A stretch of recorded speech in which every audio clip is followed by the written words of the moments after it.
It's nice to meet you. Hi, I'm happy to be here. What's up? How you doing? This is gonna be so interesting. It's probably one of the most unprepared podcasts I've scheduled. Okay, which honestly, I'm kind of excited about. No, I'm excited about that too because I have like nothing to go off of for this. So yeah, and we like literally don't even know each other. So this is so funny. That second part is true, but that first part's kind of a lie because you just showed me a wild phone number in your phone. And again, I told you I'm resisting every urge to have you text or call that guy right now. Yeah. But like middle school Noah is having a meltdown right now that I'm one person removed from Zack Snyder right now.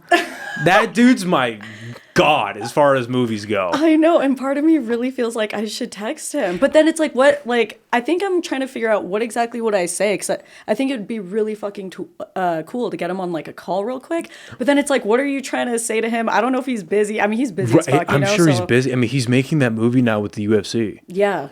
Which is going to be interesting. Yeah. I'd love to see that. I mean, because there's that movie coming out now with The Rock and Benny Safdie. Have you heard about that? The Smashing Machine. He's playing Mark Kerr, which is like an old school UFC fighter from the 90s. And it looks super realistic, like it's an A24 movie. Okay. Oh, nice. Yeah. So it's super like grounded and all that stuff, and which is not what The Rock does. Right. And the trailer looked cool. But anyway, that's what you kind of imagine for a fighting movie. Right. Is especially like a biopic, you know? And Zack Snyder, God bless him, but his movies are fantastical. Right, they're very epic. Slow motion. Yes. And all that kind of stuff. I don't see that being a UFC movie. Yeah, I feel like maybe he's trying to venture out a little bit and catch a vibe. So that's going to be pretty exciting, honestly. Yeah. He's how the fuck, as much as you want to get into it publicly, how do you know that guy? So he worked on Army of the Dead out here. Yeah. And so I was working, this is so funny because like I didn't even know that I can't even say that I met him. Anyways, okay, so I worked at this coffee shop, Prismatic, and a lot of industry people would go there. I think a lot of people working in film like stayed in that area, which is like right near a sawmill. Okay. And I guess he was in there a lot while he was working on Army of the Dead, but I didn't know. Like, I didn't know who Zack Snyder was. Like, I'm not going to lie. I've seen, like, a couple of his movies. I think the main one was Sucker Punch, and I fucking loved that movie. I think you're the only person that goes, yeah, I've seen only a couple of his movies, and the main one is Sucker Punch. Sucker Punch, I know. It's a great movie. It's iconic. It's so misunderstood and so underrated. Yeah, I agree. It's so fucking good. Allegedly, I mean, I believe him now after the whole Snyder Cut. But the revelation of that happened. He keeps saying that there's a director's cut of Sucker Punch that he has. Yeah. And I would kill to see that. So I saw like an extended version of it, and it was like an extra, I think, 15 minutes. Yes, I have that. Okay, I have that on Blu-ray. Okay. But apparently there's a version he has. Oh, okay. And yeah, the Snyder Cut. Yeah, yes. yeah. Okay, cool. I did not know that. See, this is the thing. I think this is why my dynamic with him works, is because I don't really know. That's probably refreshing. Yeah, definitely. So you met him, but you didn't really know who he was. Yeah, and so I didn't. This is so crazy how this worked out. Honestly, this story is actually kind of nuts. So I'm on like Instagram or whatever, and then I heard someone talking about this social media platform called Vero. And I thought it was new, but it turns out it isn't new. It just never took off, but it was new to me. So I was like, oh, I'm going to make it. And I'm going to try to like steal this username because I've always been trying to get just KYMB and I can't fucking do it on any platform. So I got it on Vero all of a sudden. And I didn't know anyone on there. It's not really like a pop-in community on there. And I just got like a couple follows, and I didn't follow anyone back because no one looked familiar. So I was like, okay. And I posted, I think it was like my second post on Vero. And it was like fucking like dumbbell weights at the gym. Like I haven't posted anything important. And he commented on it and he was like, hey, met you a few years ago at Prismatic while I was working on Army of the Dead. Welcome to Vero, or some shit like that. And I was like, what the fuck? And so I click his page and I was like, Zack Snyder. And I like Google him and I was like, damn, Zack Snyder? I was like, what the fuck?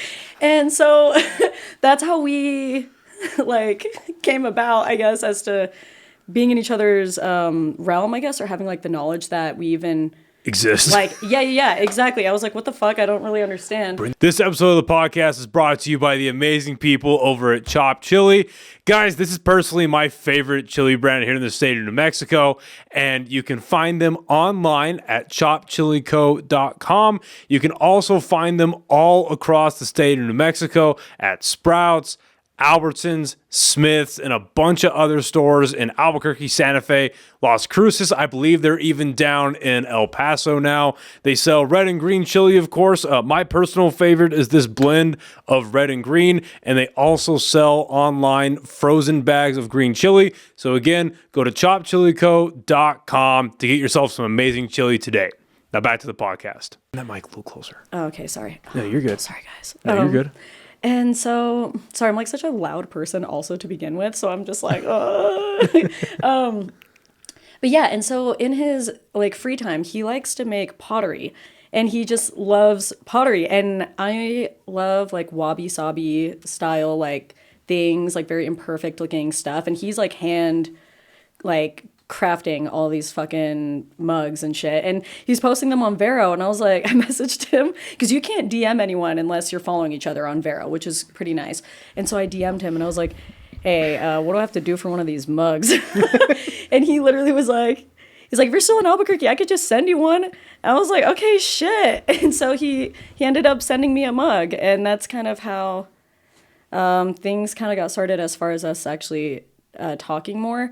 I can't get too much into detail as to like how we like properly met post that. Yeah, it was fine. But it was cool because I never understood how he found me on Vero, because I was like, how'd you find me? And also, how'd you know it was me? So when we finally met, he was like, yeah, apparently, I also don't know. I'm sorry, Zach. I don't know if I'm allowed to say this, but he also has like a secret Instagram account that I guess whenever he was like hanging around Prismatic or whatever, I guess I popped up as like people you may know, and he was like, who is this? He's like, why do they look familiar or something like that? And he saw my page, he's like, oh, that's that's the barista. That's so funny. So I don't know, I guess he might have just followed me on his secret That's account cool. from there. That's I'm cool. like, Zach, I'm sorry, I don't know if I'm allowed to say all I'm not this. giving away the handle or anything. It's fine. Yeah. I mean, I don't even know it. That's the thing. I didn't know he had a secret account, and I was too scared to ask him. Well, a lot of celebrities probably do. Yeah, that's You know what fair. I mean? Because I would have to imagine that a lot of the, the main accounts for these high level celebrities, they don't run them. Right. They can't. There's no way. I mean, I'm sure that there's a way that they can, but just the amount of shit that's flooding into their notifications. Like I'd imagine every time you open up that Instagram on a phone, it just explodes. Right. You know what I mean? So I would have a secret fucking Instagram account if I was a big celebrity. Right. It's a smart way to do it for sure. Yeah. But that's insane. Yeah, it's so funny.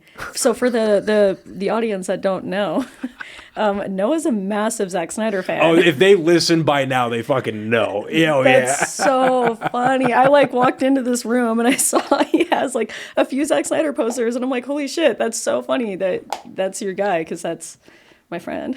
Yeah, that's insane. Well, what I liked about it, because I remember when I was a little kid, I was like maybe, because when did it come out? 2004, so like probably 2000. Yeah, 2004.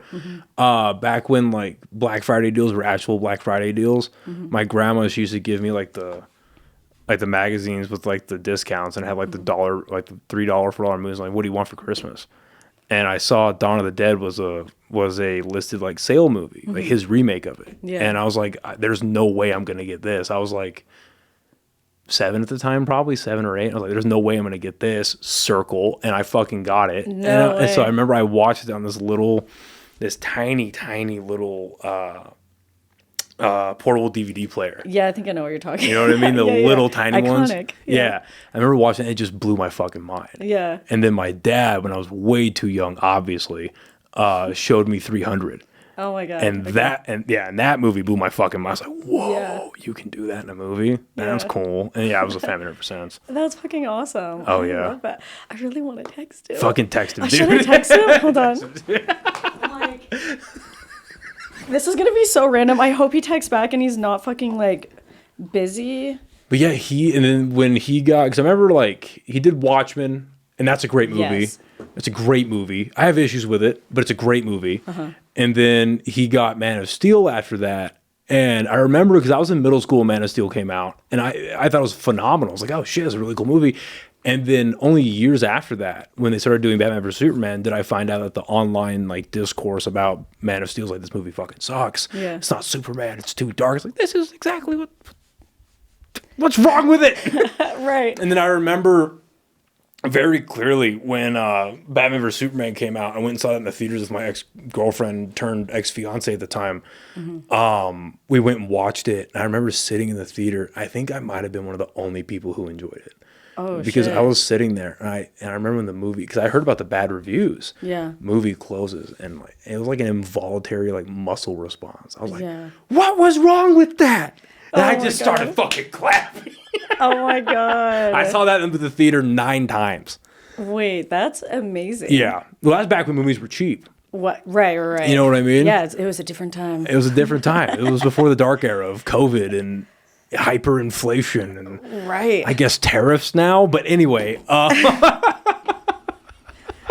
It was a different time. yeah. But and then he got and I followed pretty step by step what was happening with him and Warner Brothers, and he got the fucking shaft. Dang. Okay, so you're like locked in on Yeah. the lore because I don't even know like any of the lore. Like Oh. I am so out of the loop. So I hate to generalize it, but the bullet points is so the plan was that I'm super dorky about this shit. No, that's totally It's super this is dorky. great. I'm Okay. happy to learn because I So- probably should know. So what happened was in 2014, they announced that Batman was going to be in the Man of Steel sequel. And then as they started getting into production, it came out that they were going to shoot Batman vs. Superman and Justice League back to back. So they're going to shoot the first movie, take like a month off, and then go out to London and start shooting Justice League. Yeah. Well, in that time, Batman vs. Superman comes out, gets mixed reviews to poor reviews from critics.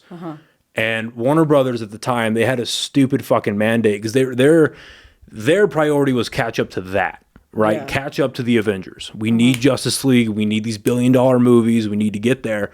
And so they were like, Batman vs. Superman, for it to be a success to us, needs to make $1 billion. Oh shit. Which is retarded. Yeah. And it's only on a budget of like $250,000. Yeah. And it makes like 880 worldwide, which is a crazy success. Yeah. But with the poor reviews and it not making $1 billion, they were like, okay, what do we do? Justice League is already in production. What's going to happen? And then they had the issue with Suicide Squad. Oh, okay. As Suicide Squad's coming out, Suicide Squad comes out in... That movie came out in... I was in college. It was like 2016. And yeah, Guardians of the Galaxy came out in 2015, a year before that, almost exactly a year before that. And they're basically not really the same movie, but they're basically like the same plot. Ragtag team of down on their luck people that are criminals come together, have to be heroes. Guardians gets crazy reviews. And so Warner Brothers starts to freak out. And they're like, hey, we need this movie to Suicide Squad to be like Guardians. So if you watch like the first trailer for Suicide Squad from the 2015, I think, Comic-Con, it's this dark, dreary, soulful, very like grounded movie. And then you see the movie that came out and it's this like they had a company that usually makes like music videos, I think. Or a company that makes trailers cut the movie together.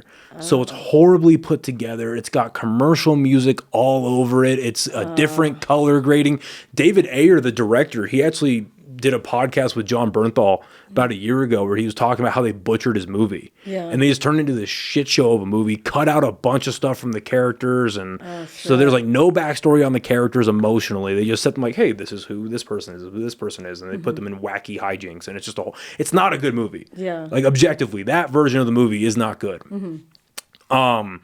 So that's all happening while they're making Justice League. And I guess they're just feeding Zack Snyder all these notes on how to change the movie. And he's telling them to go fuck themselves. Yeah. And it's funny, actually. So in how long was I doing the podcast? Because Snyder Cut came out in 21. So it was like right after the Snyder Cut came out. Have you seen the 4-Hour Justice League? No. Oh, you fucking should. I know. Oh, it's so good. But there's a scene where Cyborg, he sees this single mom and her kid that have no money, down on their luck, whatever, and they go to an ATM to pull out money, and they have insufficient funds. He hacks into the ATM, gives them $100,000. I managed to get into contact with the lady that played the mom, and I had her on the podcast, and we talked about like making Justice League and like what her experience was and all that. And she told me this story about how she was on set with Zack, and I guess they were looking at the camera, and she was like watching her footage, and at the bottom of it has a watermark that says property of Warner Brothers. And she was excited. This is her first major movie. She's a theater person. Yeah. She goes, "Oh, I'm property of Warner Brothers. This is so cool." And I guess all he said was, he was like, "Yeah, aren't we all?" Oh, shit. Yeah. So anyway, so they're making the movie, and they're giving him all these notes. He's telling him to fuck off, and he's making his own movie. And after they finish shooting the movie, this is April or May of 2017, maybe a little earlier. One of his daughters commits suicide. Yeah. Passes away. He sticks with the movie doing production until like June of 2017. He steps away. Allegedly, Warner Brothers have been wanting to remove him from the movie for a while, but couldn't find a reason to. Oh. He steps away from the movie, and I can't find the article for the life of me. This is probably like the 10th time this has come up on the podcast, but but like I love talking about this shit. But I remember reading an article at the time that said, it was a press release from Warner Brothers that said that they're going to bring in Joss Whedon, the director of the first two Avengers, to finish the movie, and that Zack Snyder had handpicked him, which is not true. From everything else I've read, not true. And that Joss Whedon was committed to completing Zack's vision. Bullshit. Absolute bullshit. So then and honestly, Joss Whedon should have never taken that job, because now he has from June to November, really October, but November, because the movie came out November 17th.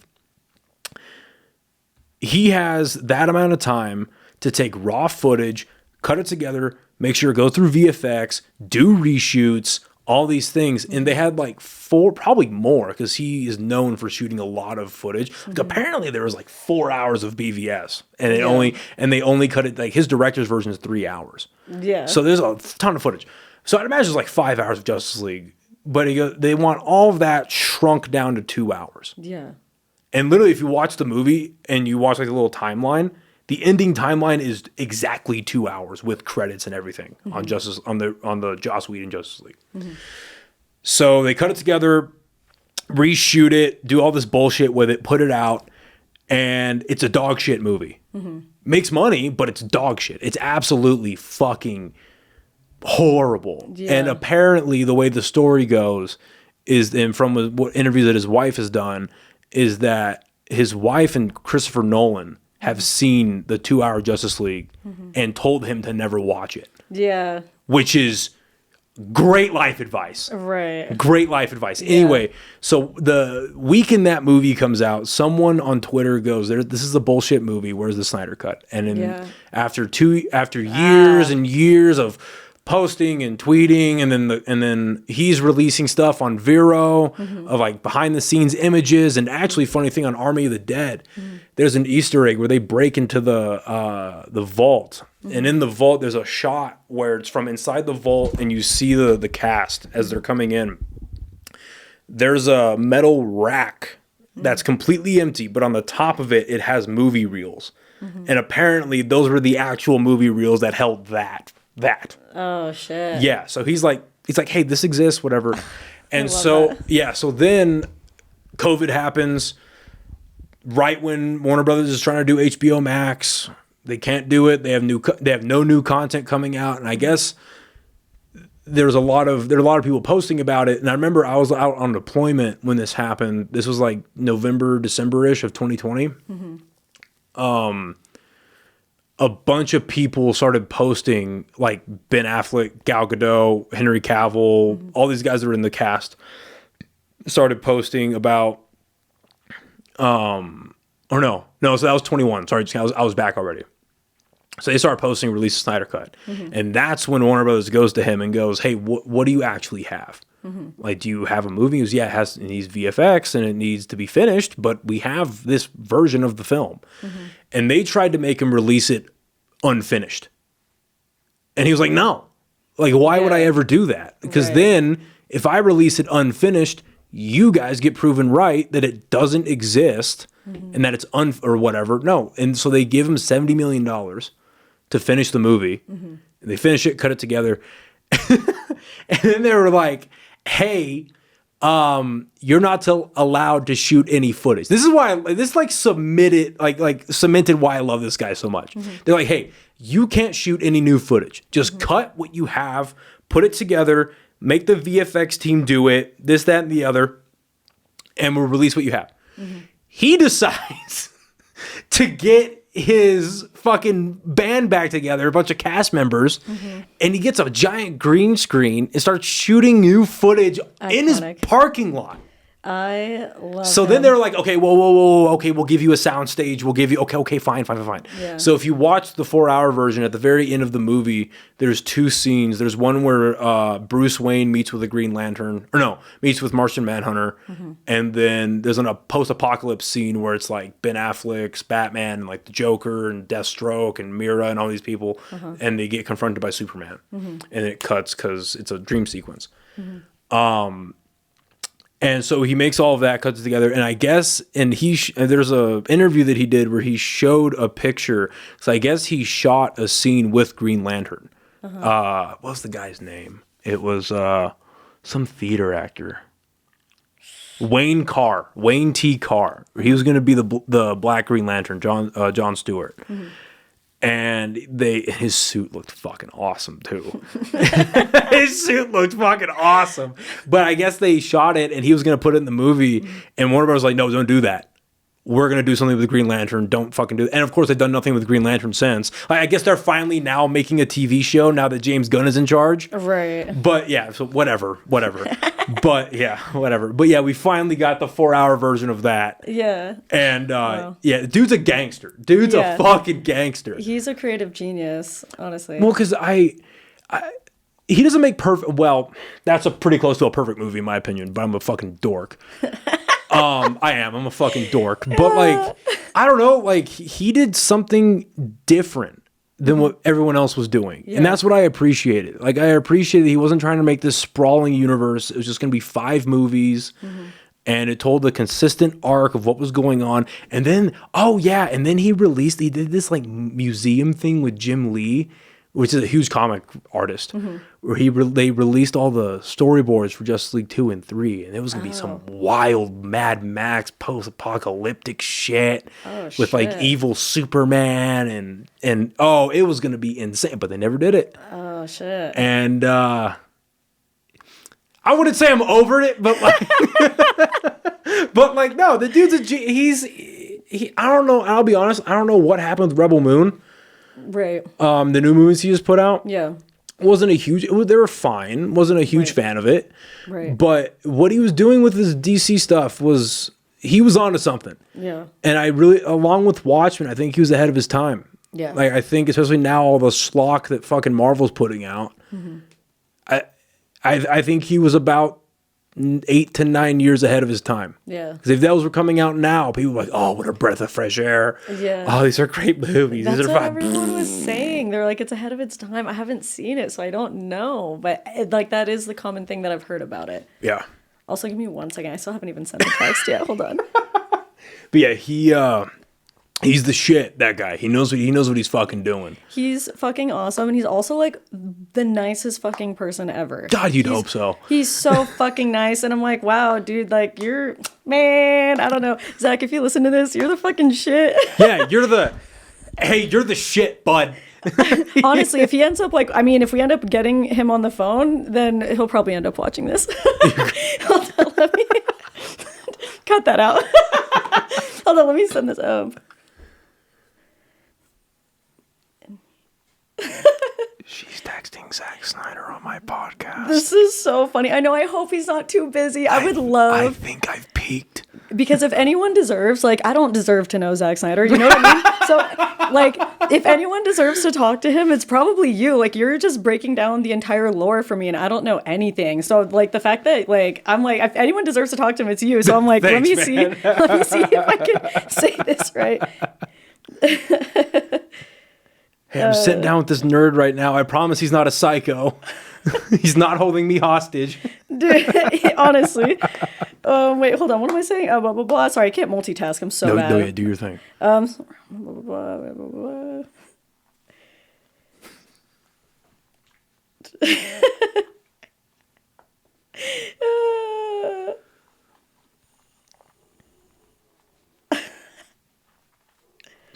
This is so funny.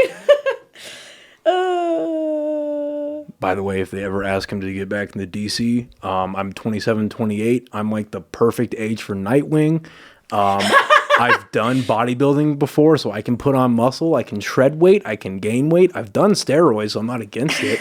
I know what movie people make the actors do. I'll take steroids. That's fine. Dude, that's so funny. I don't think Zach is about the whole, like, people on roids life. You know what I mean? Also, actually cut this out, too, because I don't fucking know anything. I just know he's super about his fitness. Like, he has, like, a whole fucking gym at his house. Yeah. It's fucking insane. The guy that, I don't know if it's who they hired for the later movies, but the guy he used to use for, like, Watchmen and then 300, his name's like Jim Jones or something like that, or his brand is called Jim Jones. Jim Jones, okay. Like GYM Jones. Oh, okay. Yeah, the motherfucker used to train like Navy SEALs and shit. And oh, you see, I was the kid that, like, if you gave me a DVD, I'd watch the movie and then like the special features. Right, the behind the scenes. I'd watch the behind the scenes. I love that. Oh yeah. Yeah, I feel like you should like work in the industry. Honestly, if you were like fascinated by how things like come about. I'll let you finish that text. I know. I'm sorry. No, fuck. I'll let you finish that text. I've considered it. I've considered. I know, and I feel like you could get away with it out here. Hold on.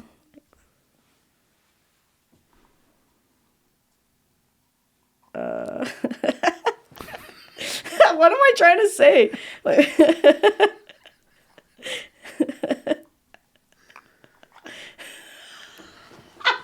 Sorry, I was just thinking about some of the shit I'm gonna say. I'm like, girl, don't say that. Wait,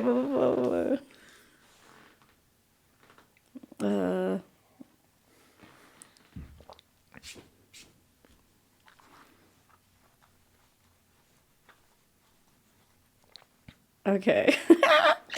Okay. That's insane. That's crazy. So funny. I really hope he responds to this because he's like, you know, usually super responsive. So hopefully, I mean, he could be busy. I don't really know this man's life like that.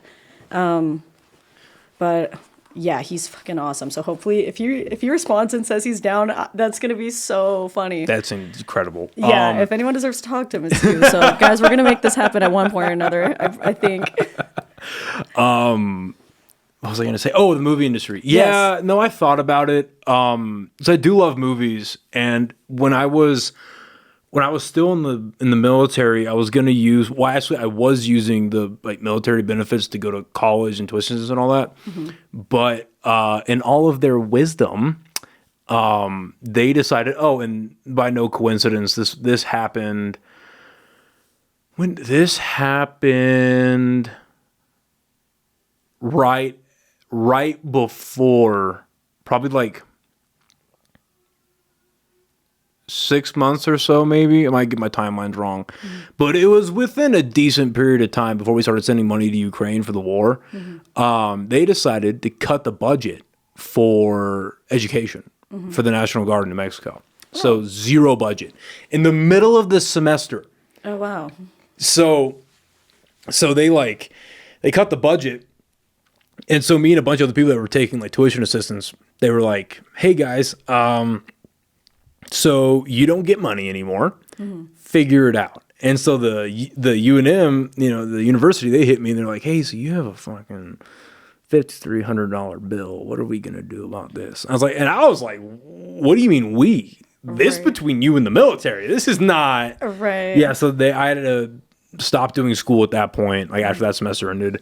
And I was like, yeah, because I was going for film school, and one of my professors for the online course I was taking, he was like, he set up this Zoom meeting with me to like talk and like figure out why I was in school and all this kind of stuff. And I was like, he goes, why are you taking this course? And I was like, well, I mean, it's going for my film degree. This is intro to digital film. It seemed pretty necessary and it seemed pretty essential. And he goes, I'm gonna stop you right there. There is nothing about film school that's essential. Yeah. And I was like, okay. And he like left that point, started talking more. And I was like, hey man, I know you had like this whole thing planned, but can we like focus on that for a second? Like, why is it not essential? I mean, basically like a 20, 25 minute conversation about how film school is kind of bullshit. And the biggest thing you can learn in film school is how to network. And he goes, look, man, if you already have this podcast and at this point I was like maybe 2.5, 3 years into it. And he was like, you're already doing this fucking podcast, dude. If you know how to network by now, or if you don't know how to network by now, you're kind of fucked, but you obviously do. So just go find somebody that's in the film industry here in New Mexico. Just get into it if you want it that bad. Yeah. And I was like, man, that's fair. Honestly, I feel like that's so true. I feel like that it's like that for a lot of industries. It's really just about who you know at this point. So, I mean, I'm just kidding. I'm just like stares at phone. Yeah. Well, yeah, it is. And so I kind of took that to heart, and I was like, I don't know if I want to, even if I can get back into school, I don't know if I want to do it anymore. And then, life kind of took over, and then I started doing stand-up, and I was like, oh man, stand-up is actually really fucking fun. And maybe if I just get good at this. And I've met people that do things in the film industry that I'm not going to say have offered to put me in something, but I've been like, hey, if you want to come to a set, or if you want to see what it's like, I'm like, yeah, maybe. So I know the door will always be there if I ask the right people locally to at least get my feet wet and see what it looks like on a small level. But yeah, stand-up is just too much fucking fun. Yeah. What part of the industry would you want to be doing, honestly? Originally, I was going into it thinking about being a director or being a writer. And those are still things I'd be very interested in doing. But now after I'm doing stand-up, I kind of want to be in front of the camera. Yeah. I've never been that kind of guy until I started doing stand-up. And I was like, oh, this is a lot. Being the center of attention is kind of fun. Yeah. Oh my gosh. Honestly, bless your heart. That shit's so scary. Especially with the pressure of having to make people laugh. It's already scary to talk in front of people. So having to make people laugh, I'm like, oh God, no. As she's on a podcast. Yeah. Honestly, I know. I was scared. I'm not going to lie. I mean, everything's just unpredictable. I don't know, what we're going to dabble with, what people are going to talk about, So, but it's good to, step out of your box. It is. Yeah. And that's why I didn't do stand-up for up until 2 years ago, a little under 2 years ago, was because I knew I was wanting to do something in the movie stuff. Well, it always been a thought, but for the longest time I was like, I was going to be in the military, I was going to do the military life and whatever. Then I just started paying attention to the world around me, and I was like, nah, that's fucking not going to happen. Right. No, that's okay. And then, I just started doing podcasts with a couple comedians in town, and I went to a couple open mics, and I was like, oh, not all stand-up because I grew up loving. Are you a big stand-up fan at all? A big what? Stand-up fan? I mean, not massive, but yeah, I've gone to a couple comedy shows, and I've seen a couple Do you have any bigger comics that you enjoy, like specials that you've seen, or? Honestly, I think the first one that sticks out to me right now that I fucked with in high school was Bo Burnham. Yeah, I fucking love Bo Burnham. He's so funny, and I love that he incorporates music, and he's very theatric, and yeah, he's really cool. But yeah, I love. Have you heard or listened to Words? I think so, yes. I know I have. I just don't. He's the shit. Yeah, that's funny. I grew up listening to him, and Anthony Jeselnik was a big one, and Jim Gaffigan, and Jeff Dunham, the dude with the puppets. Oh yes, yes. Really got into him, but I was just that's so their thing. Right. Like you just said, standing up in front of people and making them laugh. You guys can do that. That's incredible. But then I saw local stand-up. I was like, oh, not all stand-up is these giants that are so good at it. I guess a lot of stand-up is just sucking. Yeah. Because I went to a few open mics and I was like, God. Yeah. Yeah. This is bad. I remember me and my chick, we went to a stand-up show open mic because God bless her. She came with me a couple of times, and I remember she went to go to the bathroom, and this guy went up, and I texted her, I was like, don't come back. I was like, stay in the bathroom, get a drink, just don't come back out here. This is so bad. This was literally a dude. This was at Red Door, like maybe 2.5 years ago or so, maybe 3 years ago. It was just some dude. He was trying to do material at the beginning, and then it just like delved into like the military fucked me up, man. I'm fucked up, man. Wait, just like I feel yelling. like I know who you're talking about. That's unfortunate. Yeah, because at my work they would do comedy nights. They used to do it every Monday over there. So I've seen a lot of the local comedians at Inside Out. Yeah. Oh. Yeah. So it wasn't at that place. Okay. But maybe he went there. Yeah, I think I know who you're talking about. Was it a bald dude with a bunch of tattoos? Okay, wait. Hold on, wait. Let's not get into specifics out here. We'll talk about it after. He's never going to watch this. Hey, give me 2 seconds. Yeah, no worries. Give me 2 seconds. I'm cool if my camera goes out. Right. It's not really about me. But it's the ones where the guests, I've had that happen a couple of times where a guest camera will cut out. I'm like, fuck, I'm an idiot. No. Idiot. Stupid. Well, because one time, like years ago, I used to have a buddy of mine produce with me, and we did like, it was probably like a 3-hour one in total. Super nice guy that we had on, but like 2.5 hours into it or so, he leans over, he goes, "Hey Noah, did you hit record on the audio? Because I didn't." And I was like, "No fucking way." And we were like getting deep into some like stuff about like, because he was like in a heavy metal band, so like about music, and he's a big comic nerd too, about like comics and all that stuff. And I was like, "No fucking way." And I look and I'm like, "Record." No way. So the first like 2.5 hours was like camera audio. Oh, hell. Yeah. And then you have just tech issues where files get corrupted and shit. But, Right. Classic. yeah. Anyway, he'll never watch this. Who gives a fuck?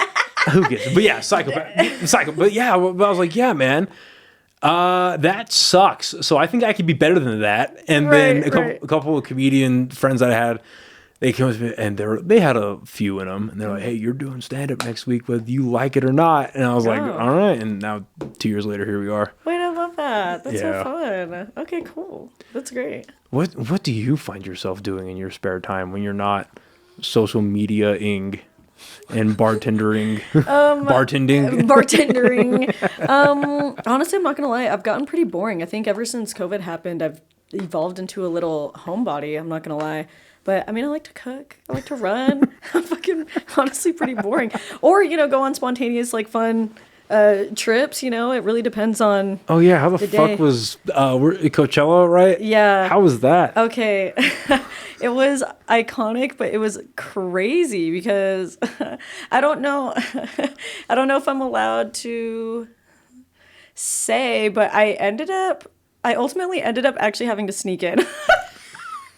I love the videos of people that are like, "We're gonna sneak into blah blah blah blah." They make it in. Yeah, no, it's crazy. Well, they had like this system that works out really well, but I'm not gonna get into details about that because I'm not trying to get anyone in trouble, obviously. But so funny because they like obviously hit me up and they're like, "Oh, we have 3 extra VIP passes to Coachella," and they're like, "Oh, are you gonna pull up?" And I'm like, "No, I have to work." And then I was sitting there because literally like 2 hours before they hit me up, I was watching do you know who Emma Chamberlain is? Okay, well, she always goes to Coachella. She's like a Coachella girly. Anyways, yeah, it might shock you to know this, but I'm not a big follower of the Coachella influencers. Yeah, she's like a massive YouTuber, and she just like she walked so everyone could run. Like she like paved the way for a certain editing style on YouTube, and really just like changed Who's this? YouTube. Emma Chamberlain. She's fucking awesome. A fucking icon. But I was watching her Coachella video and I was thinking about it and I was like, damn, because I never thought I'd go to Coachella. And I was like, you know what? I kind of want to go to Coachella. So then 2 hours later, my friends FaceTime me and I was like, okay, like usually that's how we like catch up on shit. We just like FaceTime. So he FaceTimed me. Yeah, she's iconic. She's a legend. Yeah, she just looks like a model. Like she's like what models are supposed to look like, right? She's so dope because she like doesn't do anything for the male gaze. God, she's 23. Yeah, and she owns this like $3.6 million house out in like LA, and it's gorgeous. She renovated the whole thing. No, she's so fucking dope, and she deserves every ounce of. Can I ask a very blunt question in your opinion? Just for your opinion. What does she provide? Like what like net positive does she have? So, because the idea of and this is coming from a podcaster, by the way. Right, so right, you know, it's kind of the pot calling the kettle black. Right. But like the idea of influencer just it doesn't make sense to me. Like it makes sense to me. Yeah. But it makes no sense to me. I mean, I honestly, first of all, just hate the term influencer because like I don't really know what these people are influencing other than, you know, I mean, because it's all like all these influencers have money. So they're like, you know, like, what are you guys really influencing? Like, you guys are like showing a way of life that is unobtainable for a lot of the audience. You know what I mean? So I don't really understand the term influencer. But the nice thing about Emma is she is so grounded and she's so fucking real. Like when you like the reason why I got into her is because she is so herself, and when I watch her videos, I don't know, I feel like I see a lot of myself in her. Like she just fuck. It's kind of hard to describe, but she just like she isn't a typical influencer, and I think that's what made her skyrocket in her career is because she really wasn't trying to be perfect, didn't have like a full beat of makeup. She's like farting on camera, like doesn't give a shit. Like she literally is like I said, does nothing for the male gaze. Like she is authentically herself at all times, and she's funny, and she's like just really grounded too. Like even as she started to get like famous and started making all this money, like she never changed, and she's always remained just really fucking grounded. And I just really appreciate about her because that isn't too common, I think, in that space. So I think that's why. But it is insane though because now she blew up and she's going to like the Met Gala and doing all this crazy shit. That's like the definition of let them eat cake, isn't it? Yeah. That's insane. It's crazy. I mean, she was doing the interviews there for the last couple of years. I think this year she was just an attendee, but I think the last 2 years she was interviewing everyone, which is awesome. So that's like major for her. I'm just super proud of her. Okay, I get it. I kind of get where you're coming from. Yeah, because I look at influencers and I'm like, okay, I understand at least from like a business standpoint. I understand their function for like brands, right? Like Adidas, Nike, Apple, whatever new or whatever brand wants to push their new product, whether it's tech or apparel or whatever.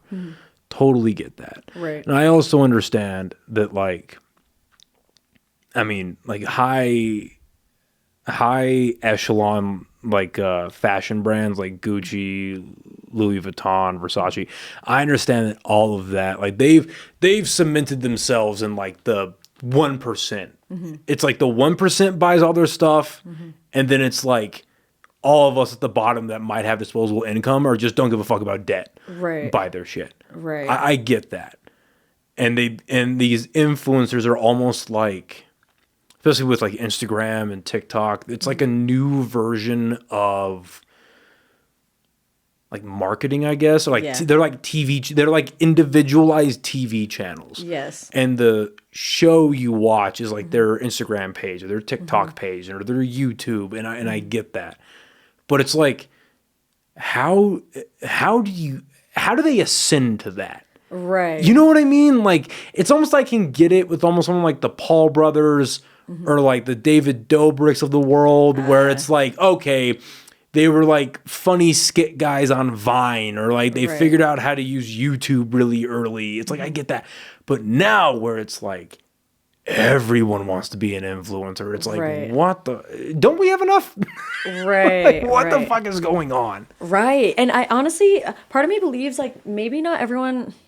I mean, I'd like to think that not everyone wants to be like an influencer, but I think everyone just wants to be able to make money doing whatever the fuck they want to do. And I think that's what people are really striving for, instead of being like, I don't know. I obviously can't say, I can't speak for everyone, but I'd like to think that most people just want to make money off of social media doing whatever the fuck they want to do. Because like that's the ultimate dream. Is it not? Like I'm like, cool, so you want me to record something that I want to fucking do anyways and I'm gonna get paid for it? Like, I wonder though, Well, because it was like in 2021 or 23 where this like, I don't know. Granted, I don't know where this data actually comes from. I don't know. And if it's real, it's scary. But kids between the ages of 13, because that's when like you start using Instagram and all that. Kids between the ages of 13 and 17 were asked, what do you want to be when you grow up? And they all said influencer. They didn't say rich. They didn't say movie star, musician. I'm sure a lot of them did, but the top answer was influencer. Yeah. It's like, well, what does that actually mean? Right. Like, you want to do unboxing videos all day? You want to do brand deals? Yeah. You want to like... You want to go to Coachella? Yeah, right. Exactly. Yeah. You want to go to Coachella. And then, I don't know, like, I tried... It's like kind of like what you were saying. And never actually... I never even started it.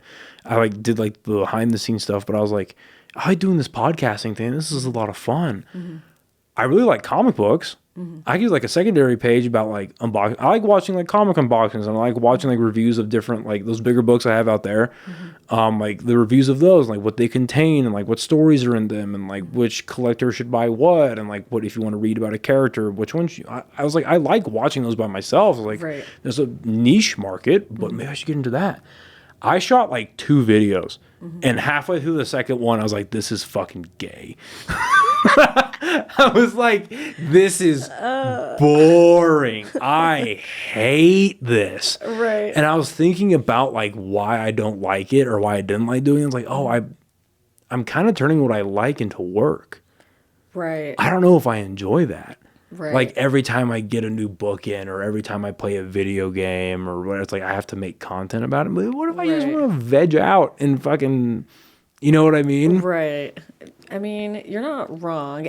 I guess it does get a bit difficult when it starts to feel like it's a job. But it also like offers the opportunity to open up so many doors. Like I saw someone made a TikTok and they were like, just imagine that every video you don't post is you throwing away a lottery ticket, because they're like, all it takes is one video and it could change your fucking life. And that's so true. Like it's so true. Like it's kind of a lottery, and I don't know. So I like that mindset, but it does make it hard because it is so saturated. Like everyone's doing it, but also like, I don't know, it's as serious or as not serious as you want it to be. You know what I mean? Yeah. Like, I think that's what I love about social media too, is like everyone's always complaining about, you know, the same shit we're talking about where it's like, I'm fucking tired of these influencers, or why does everything have to be an aesthetic? And I'm like, but it doesn't have to be for you. Right. It doesn't have to be for you. You could do whatever you want. You could put your shit on private. You could use grainy ass filters, and you know, your page could look like shit if that's what you want, and that's okay. Oh my God. Like it's totally okay to do that. Like it's not that serious. It's okay to be a peasant. Okay. I know, I think maybe the way I worded that was actually kind of crazy. I'm sorry for the people that have ugly feeds. Can't relate. One of my best friends, him and his, before he had I'm not gonna say his name, but before he had deployed earlier or late last year, him and his girlfriend came to one of my comedy shows, and we were talking, and I think she had a few in her, and she goes, "Yeah, we need to talk about your Instagram, Noah. It could look better." And I looked, and I was like, "Yeah, we'll chat. I got a show to put on." And I was like, "I don't want to fucking hear it about my Instagram." Oh shit, that's so funny. I was like, "I don't want to fucking hear it." But honestly, I will say, I mean, guys, for a second I thought that was, I was like, it's 2025, guys, and we all have iPhones. There's no excuse to have an ugly feed. I'm just saying. Yeah, but who gives a fuck? No, you're so right. I almost respect, honestly, I almost respect more the people who have nothing on their feed and they just scroll.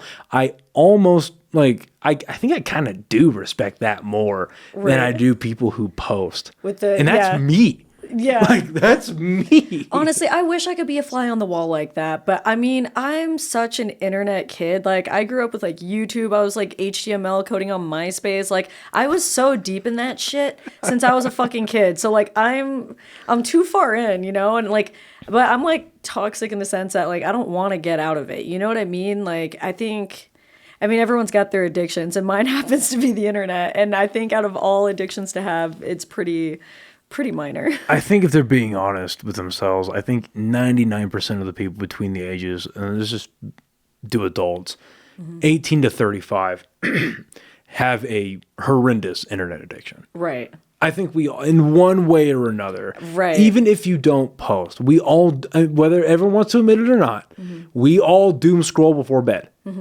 We all are on the phone in the bathroom. Right. We're all fucking off at work where we're allowed to, if you have the job that allows you to. Right. If you have a job that allows you to fuck off and be on your phone, we all do it. Yeah, that's so true. Everyone does it. Right. We need to stop pretending that we're like better than that. You know what I mean? I'm like, Yeah. guys, let's be so for real. We're all on our phone. Yeah. Or like, what is it? The whole thing with people talking shit about people at shows recording. I'm so sorry. We need to get past that narrative. No, if you post concerts to your story, you're kind of gay. No. Sorry, I just mean recording them in general. Like people are like, okay. oh, like not a phone in sight, blah blah blah. And I'm like, okay, we need to drop that because how lucky are we that we live in an era where we can immortalize moments for ourselves. Like that's honestly like half the reason why I record a lot of videos and I like post little like diaries or whatever, because I'm like, I want to relive this shit. Like I'm doing things that I never thought I'd ever do, and for me to be able to actually go back and watch it, I feel like I am reliving it, and I do get that feeling that I felt when I was in it. And like we're so lucky we could do that. Like what the fuck? So I think that people need to drop that narrative, you know, about recording your life and documenting things, because I think it's so fucking cool. You know, I agree with you. And initially, my reaction was going to be, this is copium 100%. But then, you know, that idea that you just said, are you going to sneeze? Excuse Nice. me. Excuse Bless me. you. Thank you. What you just kind of like, the idea of immortalizing something with video, that, not to get super dark, but like that never really set in with me until a good buddy of mine that I had on the podcast a few times died. Yeah. And I was like, oh man. Because he was pretty, like, in his like weightlifting community, he was pretty big on YouTube. And so he had like longer form videos, but the ones he did on here were definitely the longest form he's done. And I was like, damn, like that's, with the exception of like the time spent with like his family and his loved ones and like the people who were like intimately, and because I only met him 2 years before he passed, I think. So, you know, the people that really had the most time with him were the people, obviously, that were the most intimate and all of that. But like, I don't know how much of that, like you said, was recorded, photographed, and all of that. So like, yeah, that kind of makes sense. Right. That really started saying, it's like, oh yeah, this is document, like podcasting is a lot of different things. Right. But what it is doing is documenting just a lot of people, Yeah. for better or worse. Right. You know what I mean? For better or worse. But then I was like, yeah, I'm pretty happy about all that kind of stuff. Yeah, I honestly, If that makes sense. Yeah, 100%. And that's like such a great example because, it's weird, like the concept of death has been settling in with me a lot lately. And I don't know if it's because I'm going through like my Saturn return or something, but like but my brain, like I've been thinking about death so much. And like Does it scare you? no. Should it? No. And I think it's because it's inevitable for all of us. Like, there's not a single person out here that's going to not die. And so I think there's some peace in knowing that, like, yeah, we're all going to go through this together, just at different times, you know? But yeah, I think about death a lot. So I think, the fact that you got to immortalize some moments with a friend is so good. I've lost a few friends over the years, and yeah, that's all I have left. And you know, it pisses me off because I deleted my first Facebook I ever had, and that's where like all my memories are. And I just lost one of my really good friends, like one of my oldest friends, this last summer, and I don't have any of those photos. And I'm like pissed. I'm like, why did I delete that? And it's because I wanted to start over, and I didn't want anything from that Facebook to come with me. And I'm like pissed because so many good memories were there. I've been documenting shit since like 7th grade. You know, I carried a camera with me everywhere. So like I was that friend that was always documenting shit. And yeah. And you know, whenever I die, because for some reason, this is a bit meta, but I've always envisioned myself having a young death. And I want to be remembered for doing fun shit and always like not being afraid to take a chance. And and even doing it with like no money. You know what I mean? Like I don't have money. I'm just highly irresponsible. Like so fucking hell yeah, dude. hell yeah, I'm so fucking irresponsible, and I'm gonna be so real. Like I don't know what I don't know what it is that people think of me online based off of my Instagram, because I know my Instagram's like super curated. It's very, very curated, and that's because I've always loved to take photos. So like I just know how to take pics. But like I don't know what kind of idea people have of me online, but I am not making who gives a shit? Well, I don't give a shit, but I'm just saying I hope people know like I'm not actually making as much money as people might fucking think, because I'm doing dumb shit all the time, and that's on no money. I would be making money if I had better spending habits. Literally, like I'd probably be able to like buy a house or do something responsible, and I'm not doing that. So, but that's okay. I'm not taking any of this with me when I die. So no, exactly. And if it makes you feel any better, I may or may not next week be hopping in my truck and driving to fucking Plano, Texas to do maybe 15 minutes of stand-up comedy and then driving right back. See, but I love that. That's I think like what all of this is about. Like life isn't that fucking serious, you know? Like I don't know, everyone's always caught up in like the hustle and like trying to prove themselves about something, and I'm like, who are you doing this for? Like, see, that is my hustle. I mean, that's how I rationalize it. Right. It's like, yeah, because I'm not gonna say how, but I got put in contact with a pretty big comedy club chain in the country. Oh, and, yeah, and period. yeah, I'm like, yeah. Anyway, and so they finally got back to me and they were like, "Hey, Plano, Texas, next week, you in?" And I was like, "Yes, please." So I'm waiting on confirmation. But I was like, "Oh yeah, Plano, it's not that far. How 10 hours?" And I was like, "All right." Honestly, wait, I feel that because that's exactly how Coachella was. It's like drive 10 hours just to go to one day of Coachella, not even the whole weekend. I showed up for one day, woke up at 10 a.m. the next day and drove back. I was literally driving, I think, longer than I was in California. So like, yeah. I definitely, if someone understands like pulling shit like that, it's me. So I'm happy that you're willing to do the same. People need to do that more, I think. My plan, well, do it as responsible as you can. But I mean, also fuck it. There is a part of my body where it's like, fuck it. Right. Yeah, because my whole thing is like, well, I want to do more stand-up. I want to get out of the state. I want to say that I've been on the road, and I want to make more connections. Right. And this is what I want. Let's see if I actually like it. And my plan is literally, because if the show's at like, your doors are at 7, that means I'm probably just going to drive through the night before, stop at a truck stop. I don't have a big truck, but I have a big-ish truck. I can just sleep in the back, go to the truck stop, pay $5 for a shower, get out, go to the club, do my thing, and then just not drink and say, all right, I've made my connections. Sayonara, and then drive on back. I love that. I think more people need to do that. I'm like, guys, like you said, responsibly, of course, but honestly, don't forget to live, guys. What I am curious though, because you brought up a few good points I want to kind of dig into. So, because you said something about you've always thought you're going to have a young death. Yeah. I'm not trying to insult your intelligence. Right. I am just curious, because how old are you? I'm 29. You're 29. Okay. Okay. Did you turn 29 this year? Yeah, very beginning, yeah. Okay. Okay. So you're just a year older than me. So I feel like that is an issue with our generation. I think a lot of us, and again, if it's one of those moments where it's like, if you're just being honest with yourselves, and people listening to this are generally in our age range, if you're being honest with yourselves, a lot of us grew up with that.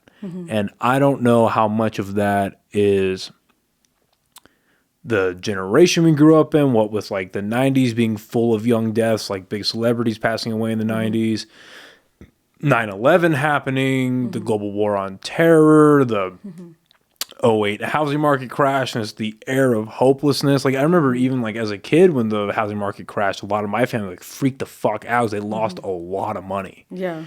And so just growing, and I think I know that all generations have their big moments of hopelessness. Right.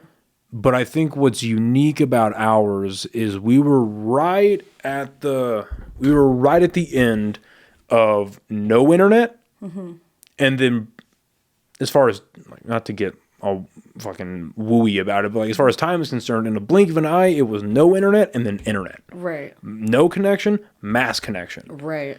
And that, of course, is nowhere near enough time for our brains to really understand what that means. Because we're only wired to be in communities of like maybe 300. Right. That's what we're really supposed to be operating in. It's just a small community of people where you're comfortable with each other, you understand each other. This is how we operate. But these just, what we're in now, go past like metropolis cities, just the mass connection of the internet.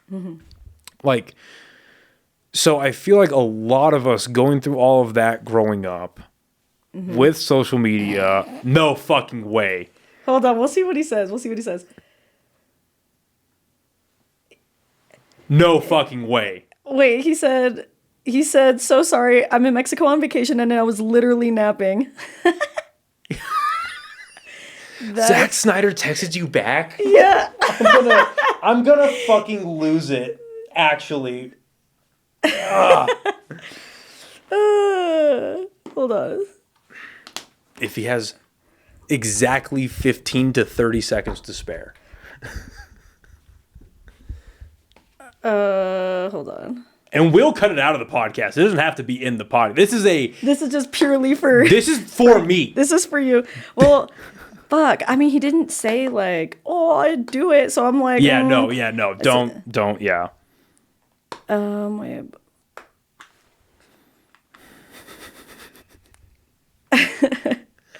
I'm also trying very hard to keep my point in my head. Yeah, I'm so sorry. No, you have nothing to apologize for. That's so funny. I told him I was still with you. That's hilarious. But I told him I was like, hey, but you're on vacation, so I was like, I don't want to intrude. No, yeah. So we'll see. But that's insane. So funny. That's insane. I fucking love He that. texted you back. That's insane. Okay. What was I talking about? Oh yeah. So yeah, I don't know, man. I think that like I don't want to get like melodramatic and say that our generation grew up hopeless. Right. But we grew up with a lot of input. And I think that much input happening in mass, I think that does something bad to the brain. Yeah. And so with that that framing, I guess like a good starter question would be like, have you always felt that way? Honestly, kind of. I'm not gonna lie. Yeah, kind of. But I think it's more like, I don't know. I feel like I've always I can't envision myself getting older. And that's not actually like the sum of like my thought process on it. I feel like there's so many things actually just going through my head right now that I'm like, but yeah, I just want to be remembered for my young spirit. And I hope that if I do live to be super old, I hope I keep my young spirit, which I kind of have a feeling I will, to be honest, but whatever. But I don't know. What do you think matures you? Ooh, wait, whoa. Honestly, I feel like, just life in general, no? Just like we're a product of our experiences, and I would like to think I'm pretty self-aware as well. So I think I learn lessons pretty easily when it comes to like life lessons and stuff like that. So I don't know, like, as far as like what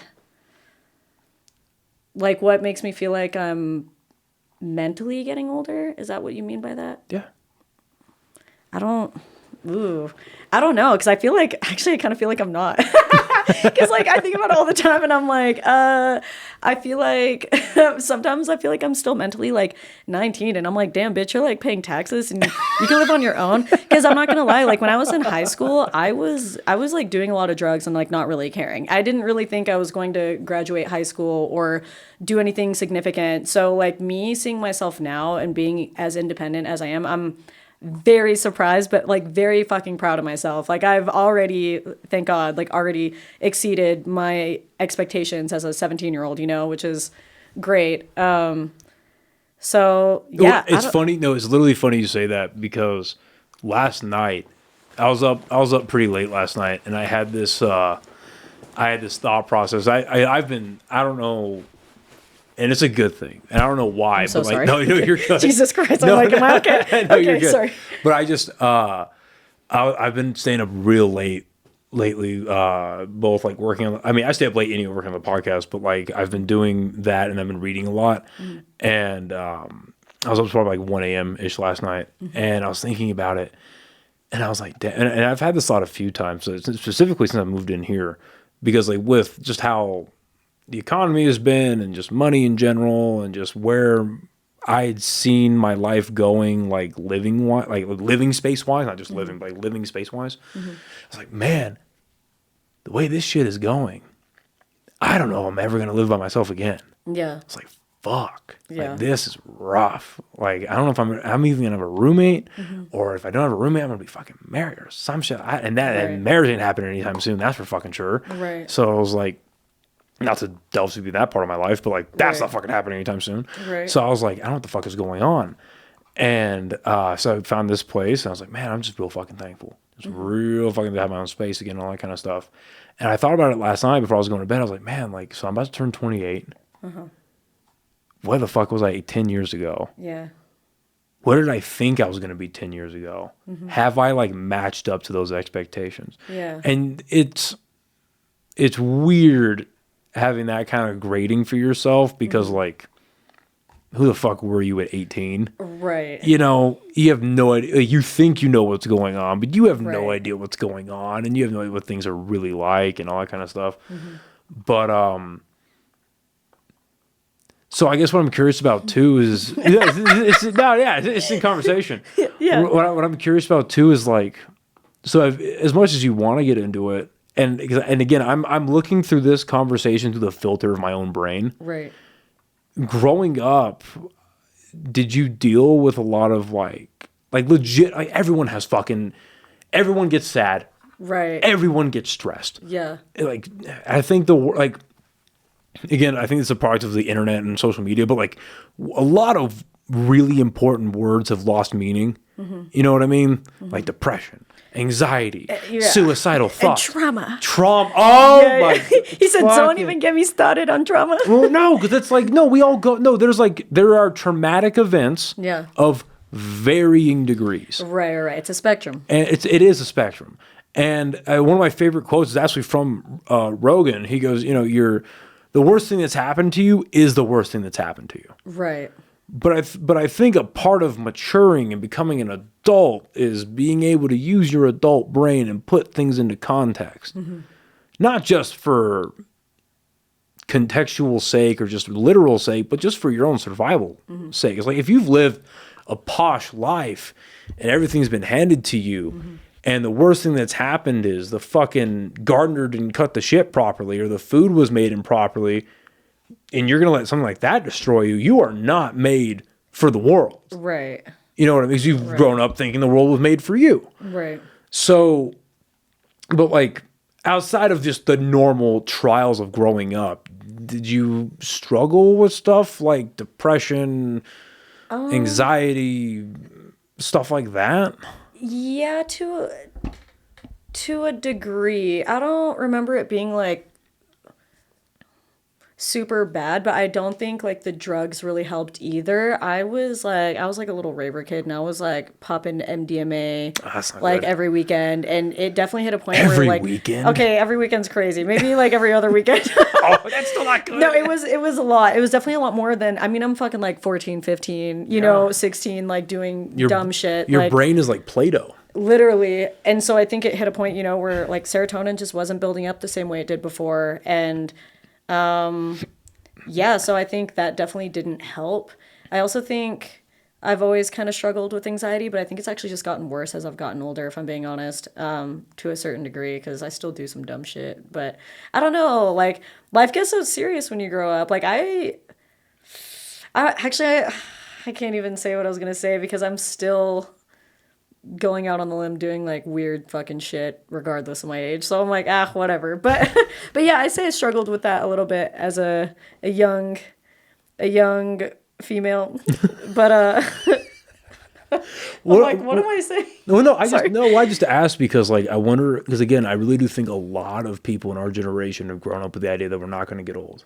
I mean, and I'm still, just being completely honest, I still go back and forth on that myself. Like, I don't have necessarily, well, I used to have some reckless behaviors that that there are a few coming to mind that I've 100% mediated. That is like, I'm not doing that anymore. That's bad. Yeah. And it wasn't necessarily anything incredibly nefarious, but it was definitely like, if gone the wrong way, if, you know, caught doing so, it's, you know, it's either someone is seriously injured or jail time. Right.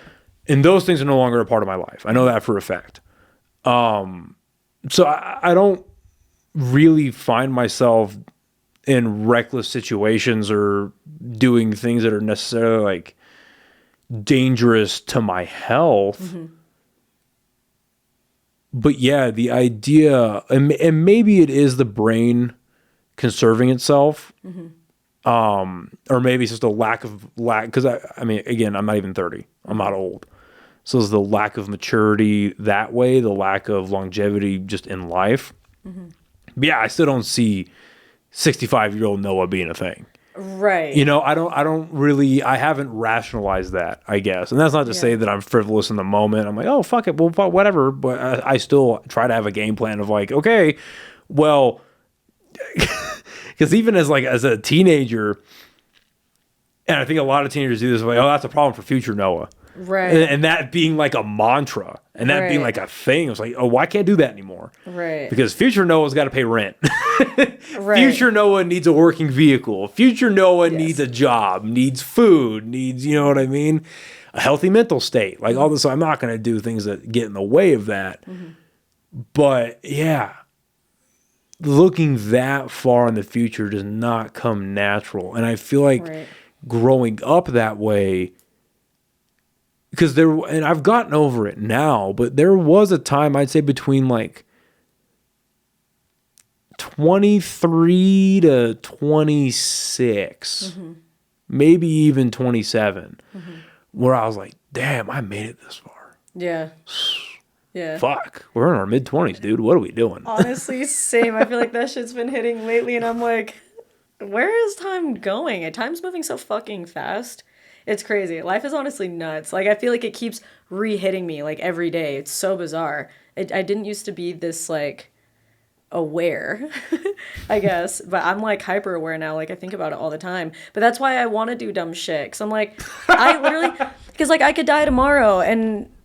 Sorry. I could literally die tomorrow. And it's like, I want to just know that I did everything in my power to just live an epic life. Like, I don't care about getting married, or I don't care about like when I'm going to get my next boyfriend. I don't care about being a millionaire. I don't care about buying a house. Like, I don't care about any of that shit, to be honest. Like, I just really just want to do dope shit and meet cool people on the way. And I don't know. Yeah. How do you define dope shit? I mean, that's in the eye of the beholder, right? Honestly, but like dope shit. How do you define it? Honestly, anything that I haven't done before. Like the friends that called me to go to Coachella. I have to give a shout out, Bri. You're a fucking legend. But Bri honestly changed my life, and I think it was after I met him. I like jumped timelines. Like I met him. This is kind of a story, but he like owns this clothing company, and it's called Elevate Away. Super dope. Really. Really dope shit. Okay. I am looking for new sponsors. So. Yeah. Hey. Yeah, send him a DM. And so I had just met him. I was up in Denver. I was going to a show, and I had just met him. And he's the one throwing the show as well. So like I was just trying to network out there because I didn't fucking know anyone in Denver really. And I ended up meeting him, and we just like immediately hit it off, and he just has great fucking energy. And I guess his like 30th birthday was coming up like a week after we had met. And for his company, he made custom jumpsuits. And he was like, hey, we're all going skydiving for my 30th birthday. And he was like, I'm going to give you this jumpsuit. But he's like, you're the only one that's getting one of these that isn't skydiving. And I was like, okay, so what you're saying is I need to not be a bitch. Skydive. And he was like, you know. And I was like, okay. So then literally cut forward, it was like, 5 days after I got back from Denver. I'm with my friend Ileana, and we're at like a restaurant here. Have you been to 3128 in Nob Hill? No. Okay, well, 3128 has Shambongs there. The fuck is that? Shambong is like, you know how people have like beer bongs or whatever? Yeah. It's basically a shambong, but it's like a little... Oh, I know what this like place a little is. I haven't glass been, flute, but... I guess you could say. And Okay, yeah, I've seen this place.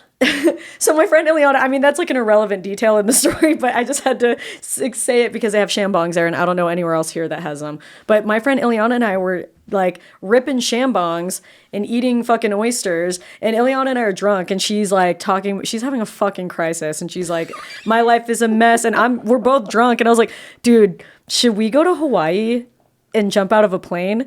And we both just sat there because she worked for United Airlines at the time, so she gets all of her flights on standby, so we basically just have to pay the taxes on the flights. And so we sat there and she was like, let's do it. And we literally booked a flight. This is a week after meeting Bri, and we booked this flight for like what, 5 days out, a week out from this current conversation. We bought flights, and I was like, I'll buy our skydiving if you buy the hotel room. And we literally, like a week later, flew out to Hawaii. And like, it's so funny because we're on standby, so we didn't even know if we were going to make the flights. Like, we have to make the flight to Denver, then the flight from Denver to Honolulu or whatever. And we didn't know if we were going to make it. And I was like, okay, I'm just going to like leave this to fate. Like, if this is meant to happen, we're going to make these flights. We fucking made the flights, and we got out to Hawaii. And get this, this story's fucking nuts. Let me just say, because I was on Instagram and I like posted on my story, and anytime I'm on a flight, I'm like, where am I going? And I do like a stupid quiz or whatever. And I know it's so douchey, but whatever. It's just funny. I just like want to see if people, I don't just want to see if people They give a fuck. Yeah, if anyone's literally like no one gives a fuck where I'm going. I appreciate the transparency.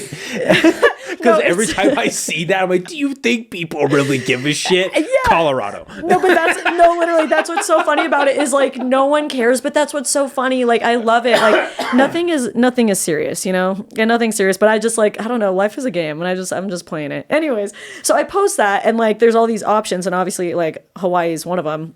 One of my fucking Instagram followers messages me, and he was like, there's no way you're coming to my island right now. And this is, I think, before I even posted that I was going to Hawaii. And I was like, maybe. And he was like, I live in Oahu. And I was like, yeah, that's like where I'm going. And he was like, do you guys need a car while you're out here? And like, I don't know if you've been to Hawaii, but like, you actually probably should have a car out there. And we thought we were just going to Uber. Well, it's a sprawling island. Yeah, we thought we were going to Uber from fucking Honolulu or Waikiki or whatever all the way up to North Shore, which would have been like $100 and like fucking an hour-long ride, like, or whatever. So he was like, did you guys need a car? And we're like, yeah, like, do you just fucking have one sitting around or whatever? And he does. He had an extra car. So not only did we get this flight. I think that is called hot girl privilege, ladies and gentlemen. I think that's what that... Hey, men listening to this, you're not going to get the DM asking you if you have a car. Just plan ahead. Yeah, just so happen to keep one spare. It'll come in handy Get eventually. A rental. Honestly, I know. I don't know why. I mean, my friend, this is like what I'm saying. Financially irresponsible.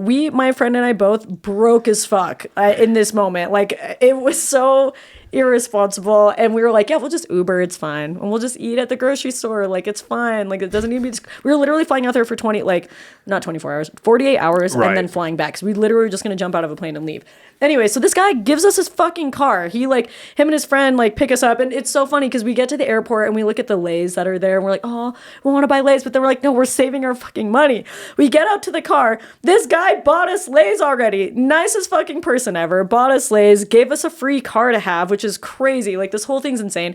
We get to the hotel, we're checking in, they give us room number 1111, and I was like, this is fucking crazy. I feel like this whole trip is divinely guided. And then we're like, you know, hanging out at the fucking beach, whatever.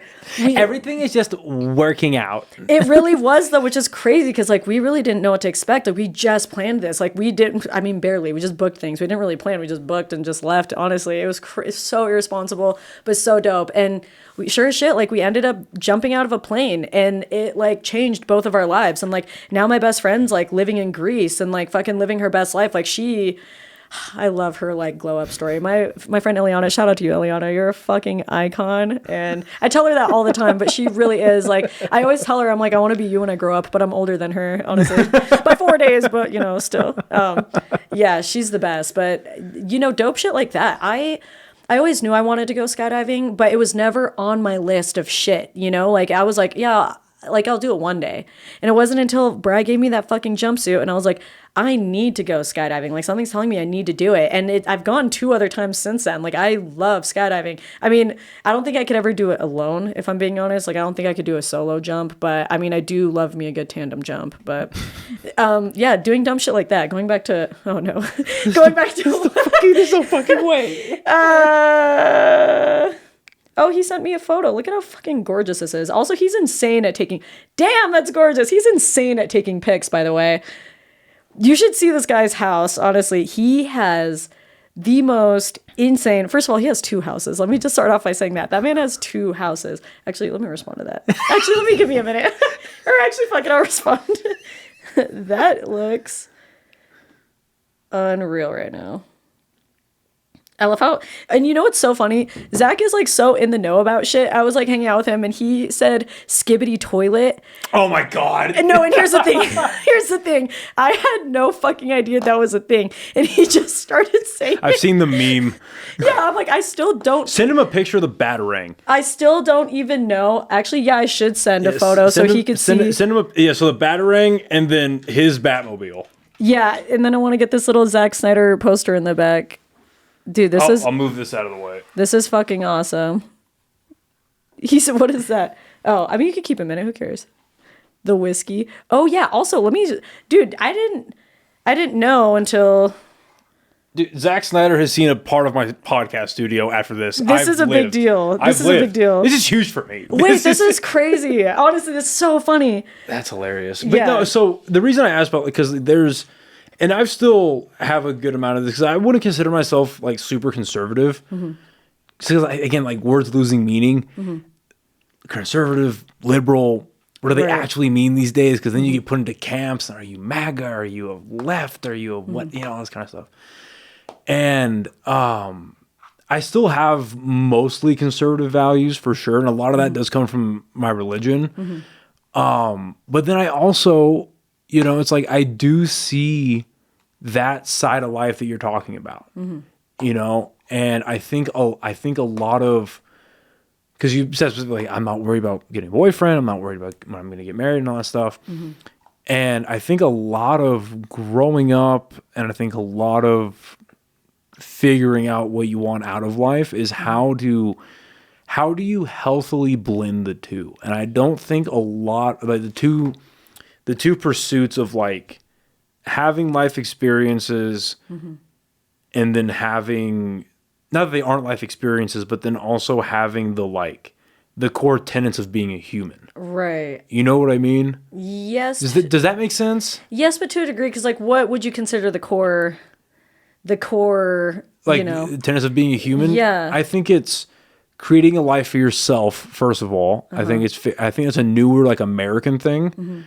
But I think I think that it really is in the American spirit. I still do think there is a version of that somewhere where it's self-determination, figuring out what you want out of life, whether it is what you want to pursue professionally, what your passions are. And I think that's another huge part of life too, is how do you make the two meld? Right. We were talking about that earlier, but how do you make those meld? And then I think a lot of it too is also how you contribute to your community, and I think your community involves loved ones and family, and then how that branches out to those around you, like how you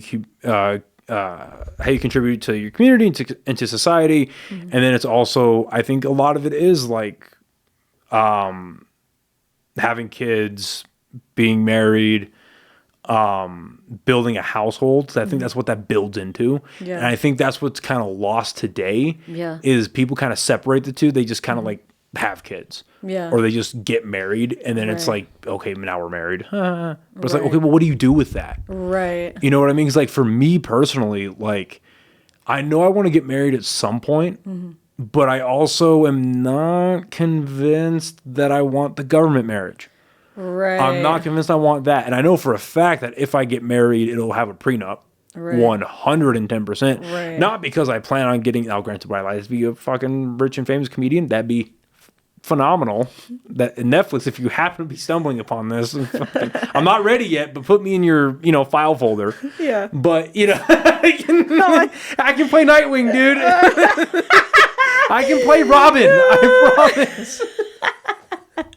I could play Robin. I will be Robin. It's fine. So funny. But like, I really do think, how do I put this? Like, yeah, figuring out what you want to do professionally, your passion, how you meld those together. But then like, about like marriage and stuff. It's like, okay, well, you get married. Okay, now what? Right. And then, a prenup.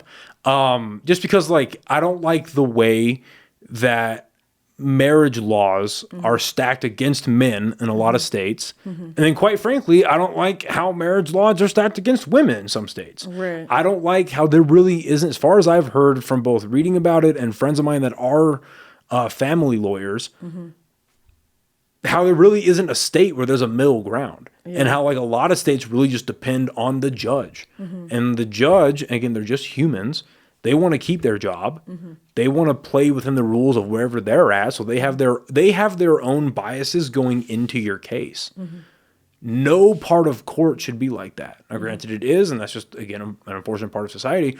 My point, though, is I think it's a huge part of society that's been kind of like forgotten about, where it's like, well, if you're going to get married, if you're going to have kids, what are you doing with that? Right. Are you building? And I think the biggest part of that is the lack of a household, like building a household, building a community within your own walls. Right. And then producing and raising humans that will then go out and do their own version of that. Right. Because I really do think like the ultimate thing you can do in life is have a kid. Really? Oh, yeah. Okay. Oh, yeah. I'm in no place to have a kid. I don't have kids, but if you really do like stack up against pretty much any major life experience, you can either experience yourself or achieve. Right. Whether it's like creating something, helping create something, whatever, all the way to like the cure to fucking cancer or whatever it is. I really do think that like, well, I know that all those great achievements, come from a specific type of person.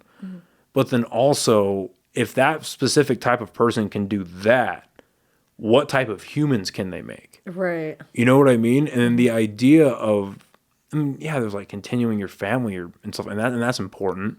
But I think because you're talking about having life experiences.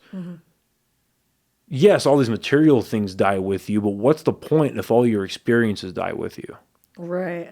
The idea that you can have all these life experiences, have this life knowledge, and then eventually at one point pass it on to somebody else that is a part of you, that has your blood, has your genetics, has your DNA in them. And then if you do it right, they go on and live a better life you did. Yeah. I'm not convinced there's something better than that. Right. Okay. I mean, you see what I'm saying? I definitely see what you're saying. I guess I'm so like anti-kid that I'm just like, But I do think you're right. Well, it's a lot of responsibility. Right. And yeah, but I do actually agree that it is probably one of like the most like rewarding things you could ever do. I mean, it is the craziest adventure you'll ever take, and yeah, to be able to look at something and be like, yeah, that's like half me. That's fucking crazy. That's a crazy concept. But also I'm like, fuck them kids. I'm just kidding. Well, but there is a part of me where it's like that too. And I was having this conversation with a buddy of mine who's a really big comic in town. We were having this conversation on the podcast a couple of weeks ago, and that's a big reason why I don't want kids right now, is because I know that where I am right now in life, if a kid was dropped into my life, all of this stops. I can't take 1 to 4 hours out of my night to shoot a podcast. Right. I can't dip out to Plano to do a 15-minute set. I'm going to Austin at the end of the month. Yeah. I can't go to Austin for a week. I mean, I'm sure I can, but not in the first 8 years. Right. And so everything that I'm trying to build right now halts. Yeah. And as much of a, because I guess like, and again, this is definitely a personal thing, but if and when the time comes for me to have a kid, I know that I want to do a better job than my dad did. Yeah. Now the bar is very low. Okay. It is like in the floor low. However, I know that if I were to have a kid right now, I wouldn't do as a horrible job as my father, but there would be a level of frustration, anger, I hope not resentment. Right. But there would be a level of disdainment that my father had for me that I might have for that kid. And that is no fault of that kid. They didn't ask to be here. Right. They showed up. Right. Due to my actions. And I'm not going to put myself in this situation.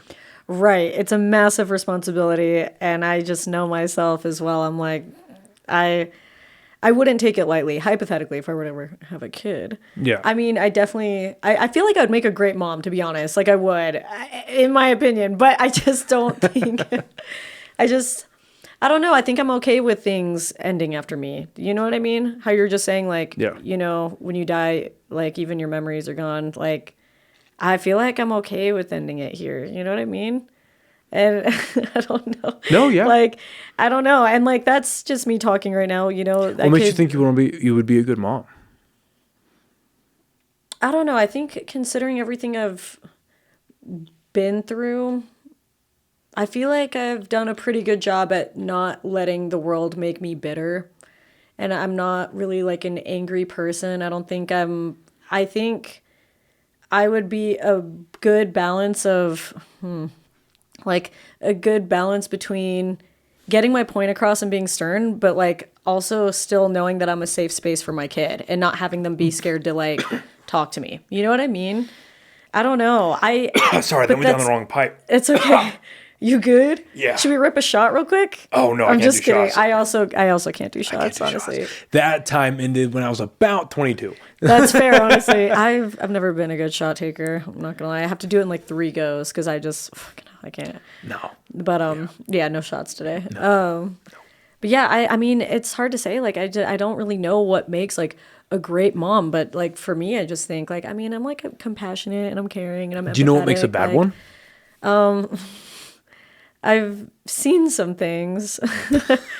Not trying to like, you know, I feel like this is where it gets a little difficult because it's hard to talk about shit when you don't have experience in it, you know? Like there's like, you know, I have 2 sisters that have kids and I've made comments about certain things at some points or another and like getting the response of being like, well, you can't, like, you're not a mom, like you don't get it. And I'm like, I don't. Okay, yes, but you don't have to be an architect to notice a bad building. Well, yeah, there's like, you know, obvious ones where it's like, you know, emotional, physical abuse and like, you know. Like these walls in here aren't even.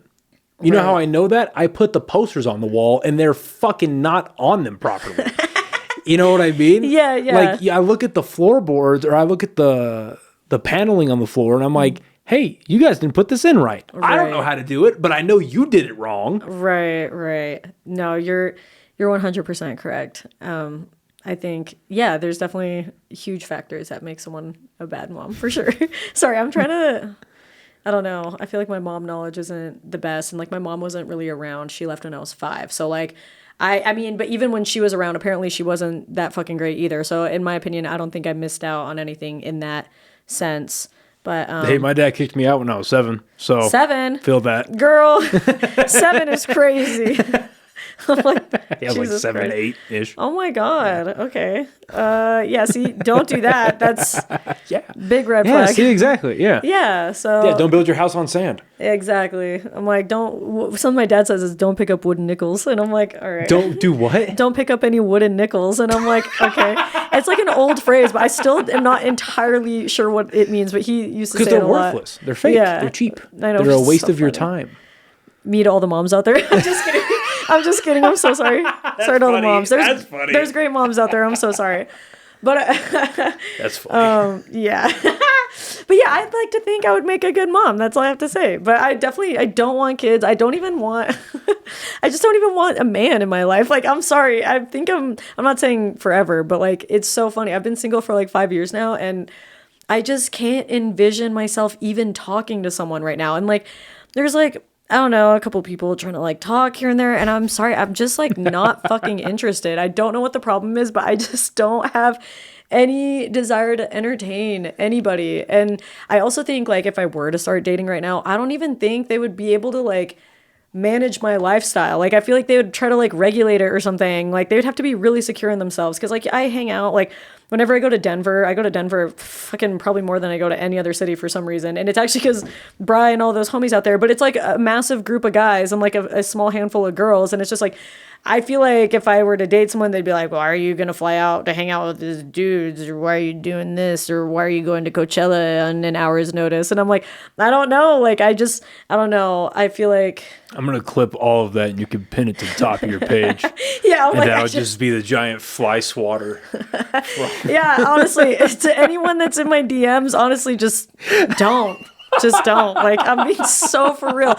And like, I'll give people like, I've given out a couple warnings where like, I'm sorry if I'm not what you're hoping I'd be, but like, I really just don't. What you're hoping I'd Yeah, be. like I really just don't have a desire come on, give yourself a little more credit.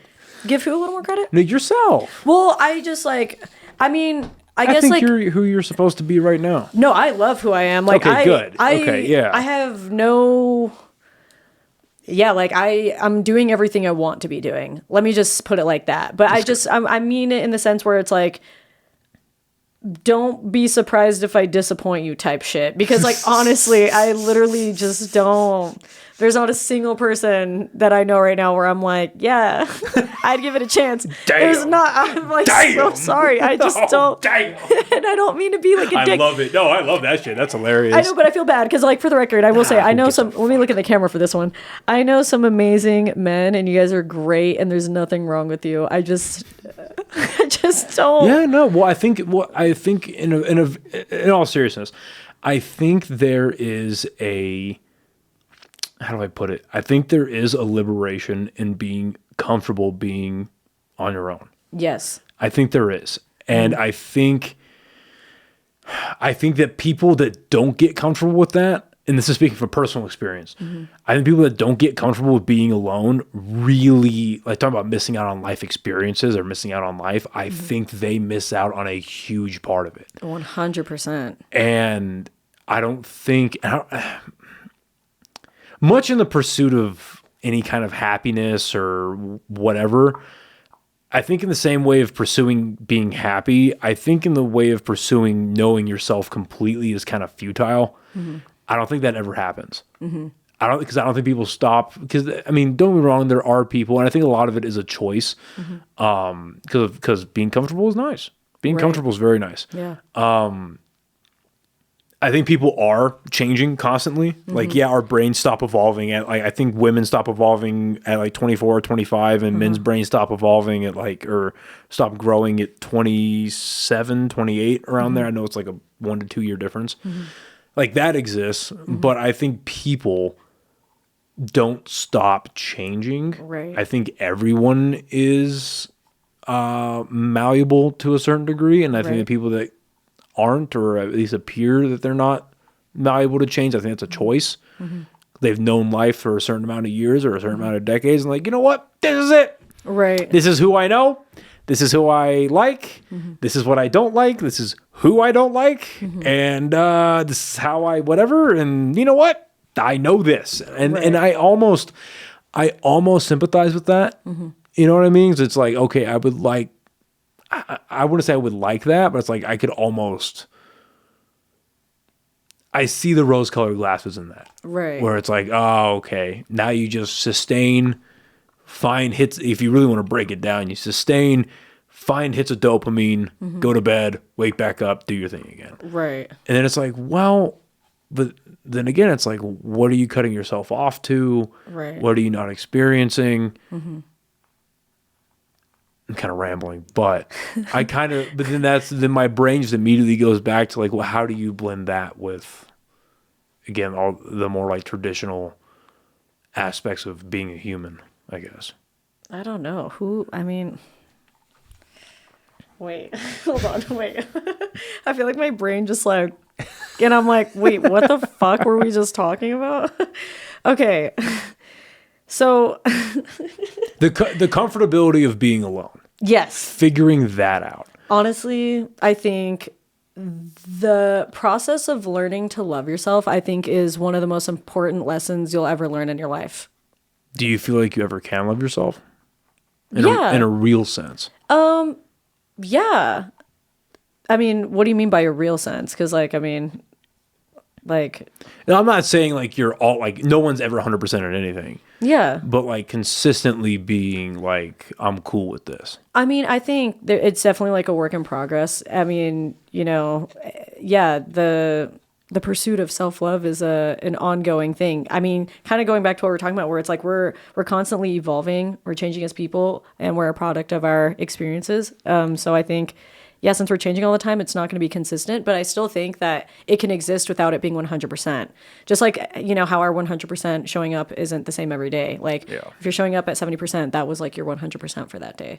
And as long as we're just doing our best. But I do think it is so important to learn how to do, because at the end of the day, we really only have ourselves. And so that, like, I don't know, when I see people jumping from like relationship to relationship, like that shit freaks me the fuck out, because it's like you're scared to like face something. Like you haven't even given yourself time to process whatever it is that you just went through. And that freaks me the fuck out. So like I don't know. That's healthy.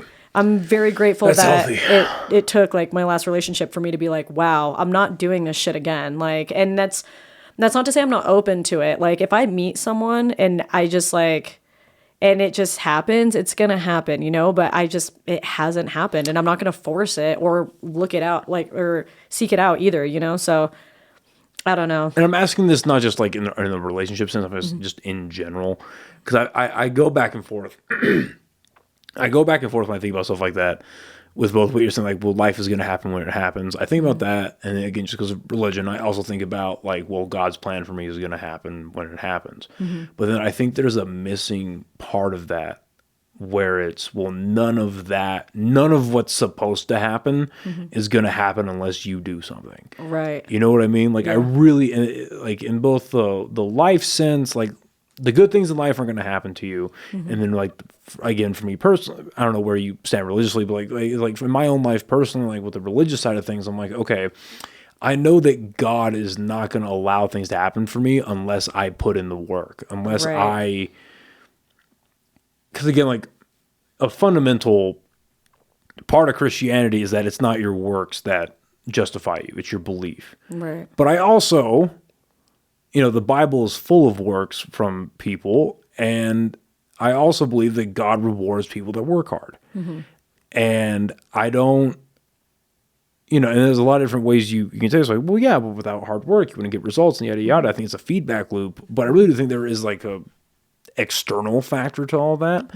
So so I'm asking it in kind of like the whole life concept, not just like in relationships, but like, how much of life do you think is you making yourself available and putting yourself in places and going out, not necessarily just going out to meet people, but like just, you see what I'm trying to say? Are we kind of tapping into like free will in a sense? Like free will, but also like, okay, the idea that whatever's going to happen in your life is going to happen. Yeah.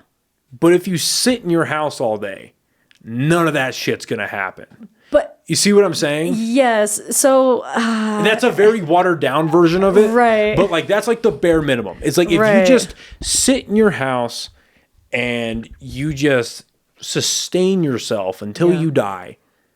Well, it's like then the argument is, well, was that your life plan? But like whatever, let's say your life plan isn't dying alone in your home. right. You aren't gonna be able to access your life plan unless you put yourself in those situations. Well, yeah, absolutely. So how much of you is involved, I guess is what I'm trying to ask. well, it's so funny because I feel like there's so much that goes into this, because I believe that, oh damn, we're getting into some like crazy shit, I guess. I do believe that everything is predetermined, but I also believe we have free will, because I think no matter what it is that we choose to do, it's taking us exactly where we're supposed to go, regardless of what the route is. If you're sitting on your ass your entire life, you were meant to sit on your ass your entire life. Like, because if you're like, oh, because honestly, like, if you're like, I had this like plan where I was supposed to become like this fucking professional football player, but you didn't do shit about it. It's like, yeah, you weren't meant to do that because you never put in the work. But like, there was this quote that says, the universe, fuck. wait. No, that's the quote. The guy was the universe. Fuck. Fuck. No, the universe favors or rewards courage, not credentials. And I fucking love that. So like, I think if you're putting in that active work, like you can't help but get what it is that you're seeking out because you're putting in that work. And we have the free will to choose whether or not we're going to do that. You know what I mean? But I feel like those people that choose, like they think about it or talk about it all the time and they're not doing it. It's like, then it wasn't ever meant for you. But if they have that switch all of a sudden where they're like, I'm actually going to like work towards it, then it's like, yeah, then maybe it actually really was meant for you. And you had to like learn that lesson, whatever it was, to like get you on that route to start working towards it. Do you know what I mean? Yeah, no, I know perfectly what you mean. Yeah. And I'm very thankful that was put in me, or however it ended up inside me. Right. I'm very thankful that ended up inside of me at a formative age. Not a young age, but like a formative age where I was like, okay, whatever I'm going to do, I'm going to actually do it. Right. I'm going to do my best at it. And then in the moments, I mean, there will be times where like I'll just be fucking zoning out. Whether it's on YouTube. YouTube fucking takes so much of my time. I had to delete TikTok altogether. Oh shit. I had to trash it because I was like, and I'll admit a part of it too is I was not very successful at TikTok, like posting like the like podcast stuff, and that's like, this ain't working for me. Get rid of it. But then it was also like the amount of time I was, because that app is so well engineered to take your time. Yeah. And so there'll be times where I'm like wasting time on YouTube, or I'm wasting time just scrolling through Instagram. I'm like, what could you be doing right now? Right. Like for real. Like not like cleaning the house or your laundry or blah, blah, blah. Like what could you be doing? What? Because, and this is going to sound so fucking gay, but it's true.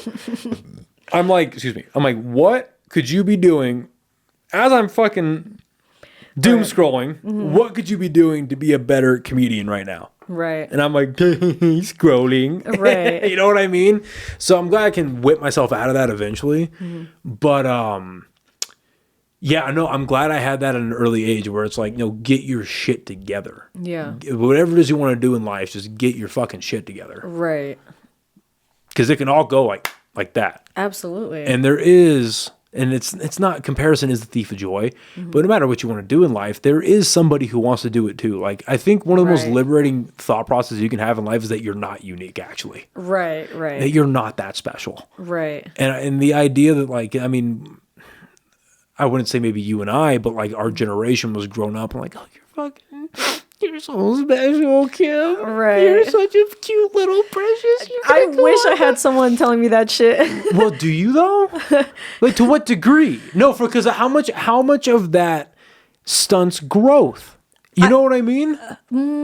I think, because if you're just told and you're just coddled that like everything's gonna work out and you are special and you are deserving, we see those people walking around. And guess what? A lot of them don't have a lot of money or success anyway. They're just cocky pricks. Right. Well, no one likes that. But that's not like all of them. Like I think going back to like, being raised a certain way, like, it would have been nice to have that, because then it would make kids believe in themselves more and be like, I actually can do this. Yeah. Because like, and it's not like my family didn't believe in me or something, but like I didn't have that growing up. Like I had and like my dad's like my best friend. I fucking love him. But like growing up, like he was very like emotionally detached. Like what is he like?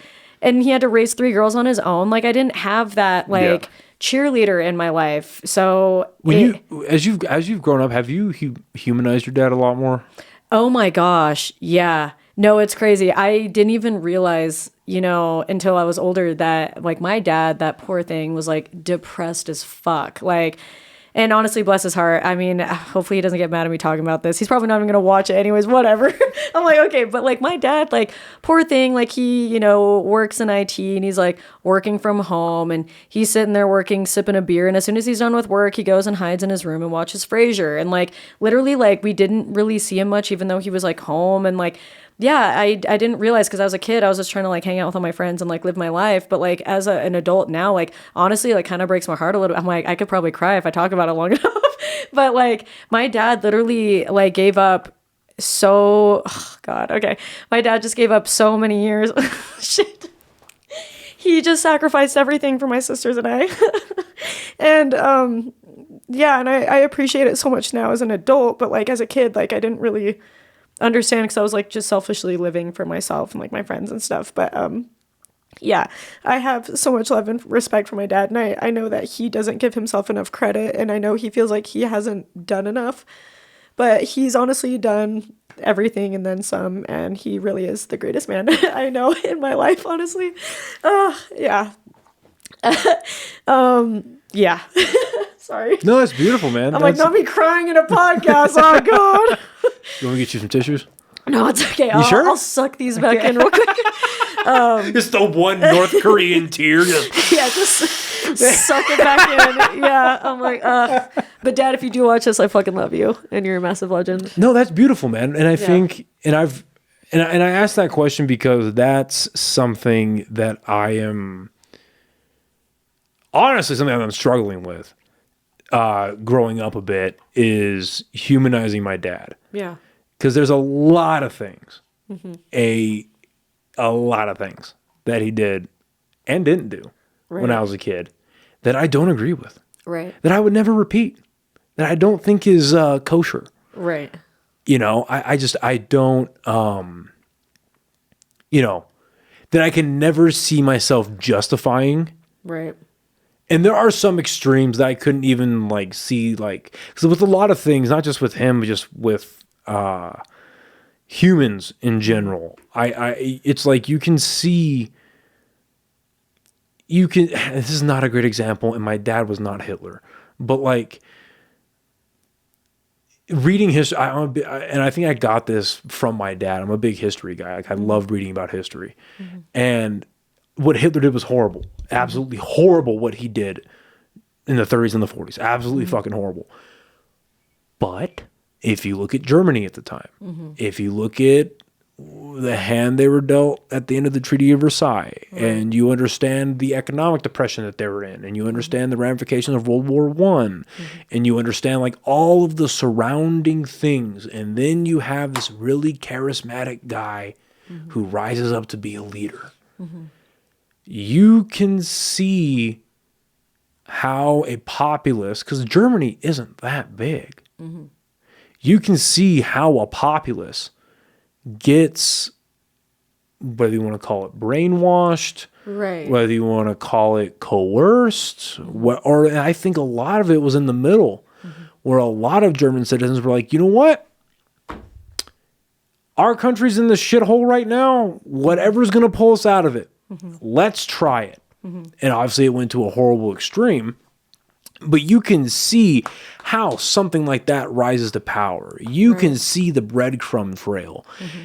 And then obviously scale that down. There's a lot of things my dad did that I don't agree with, but I could with some things from my childhood that I remember and things that auxiliary family members have told me about, I can almost see like the breadcrumb trails that led to this alchemy of you know, this concoction or this math equation that led to the, you know, the result of what happened.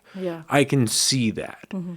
And a lot of it, when I think about it, has become like, well, I don't agree with it. I can understand it. And he's human. My mother was human. I wish them both well.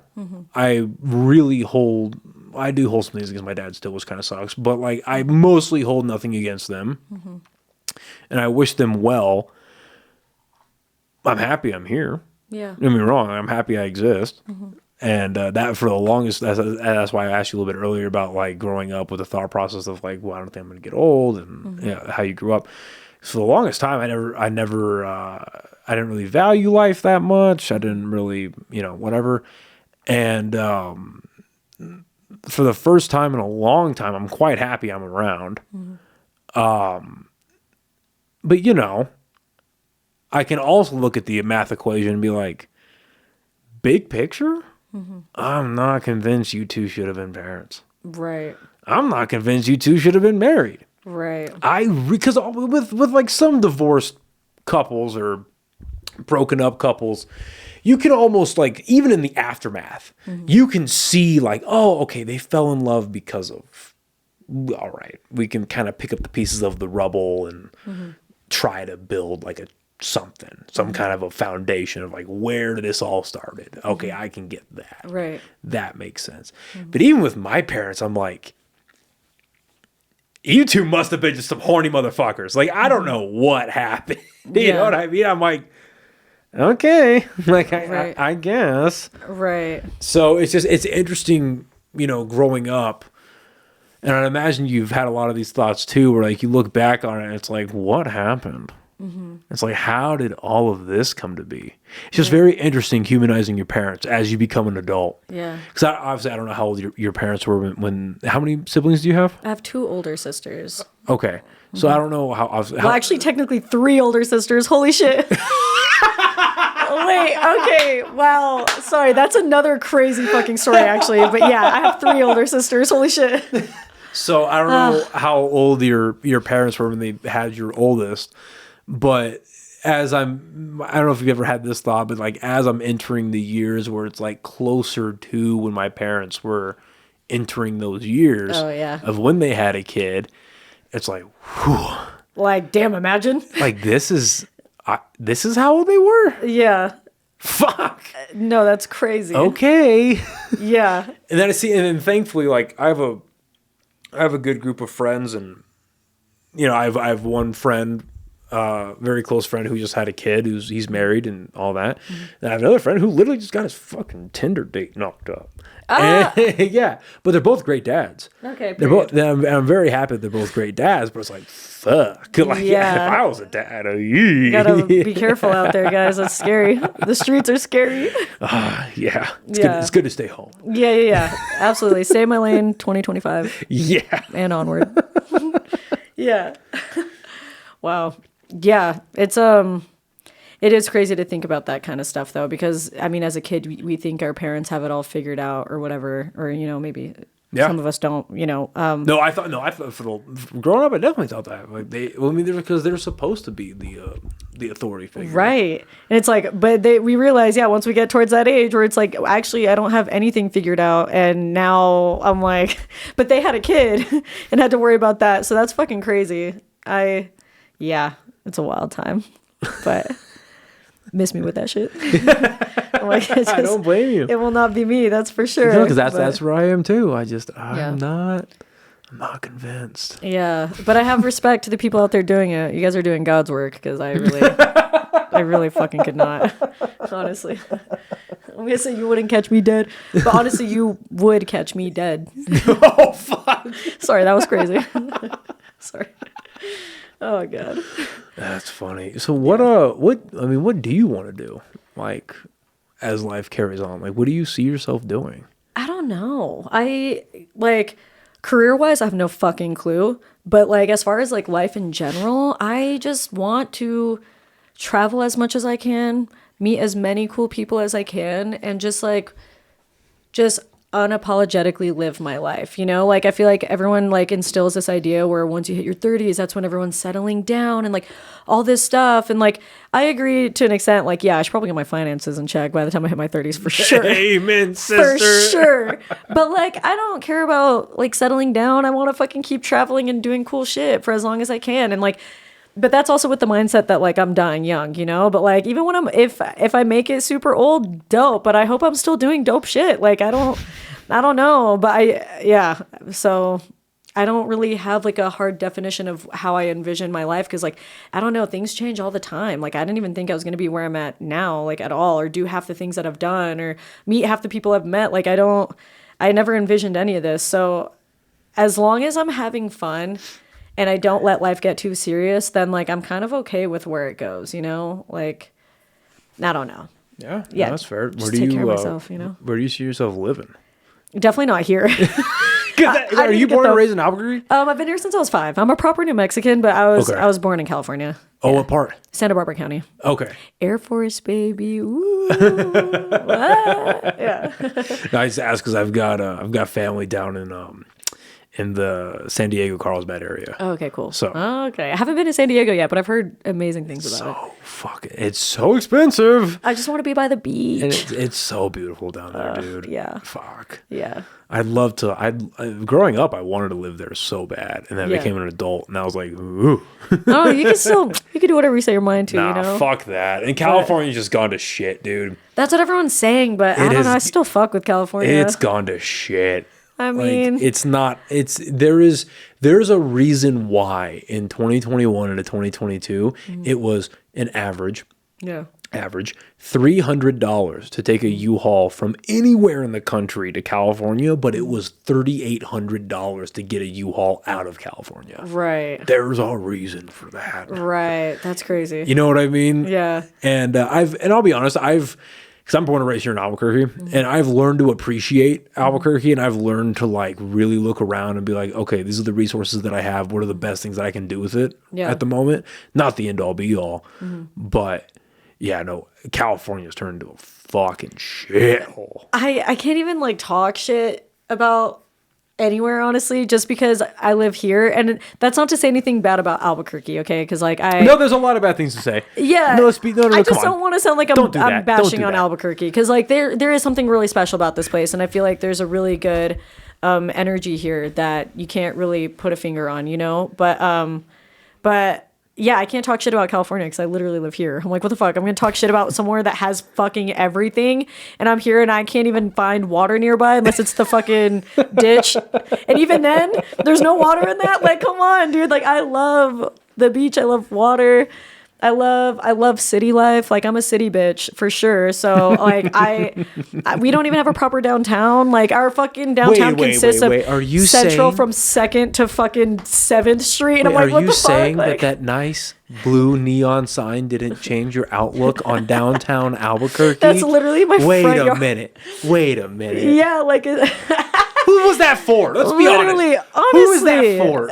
Honestly, like it's probably because like, you know, people driving through, I mean, if they don't know, like you really could just miss it. They'd be like, where's downtown? It's like, damn, we just drove through it actually and we didn't even see. Like, look, it looks great. I'll be honest. It looks great on social media. Yeah. But if you're driving by where that sign actually is, it's like, my God, I think he's dead over there. I think that's a dead body. Literally, or like that bridge under, what is it, Broadway and fucking Central. There's like everyone's fucking smoking fentanyl in there. Like, you can't walk through there safely. It's, yeah, this city is kind of a bit of a mess, respectfully, but she's still special, so I'll give her that. But like, yeah, I'm not gonna shit talk fucking California when that place is like unreal to me.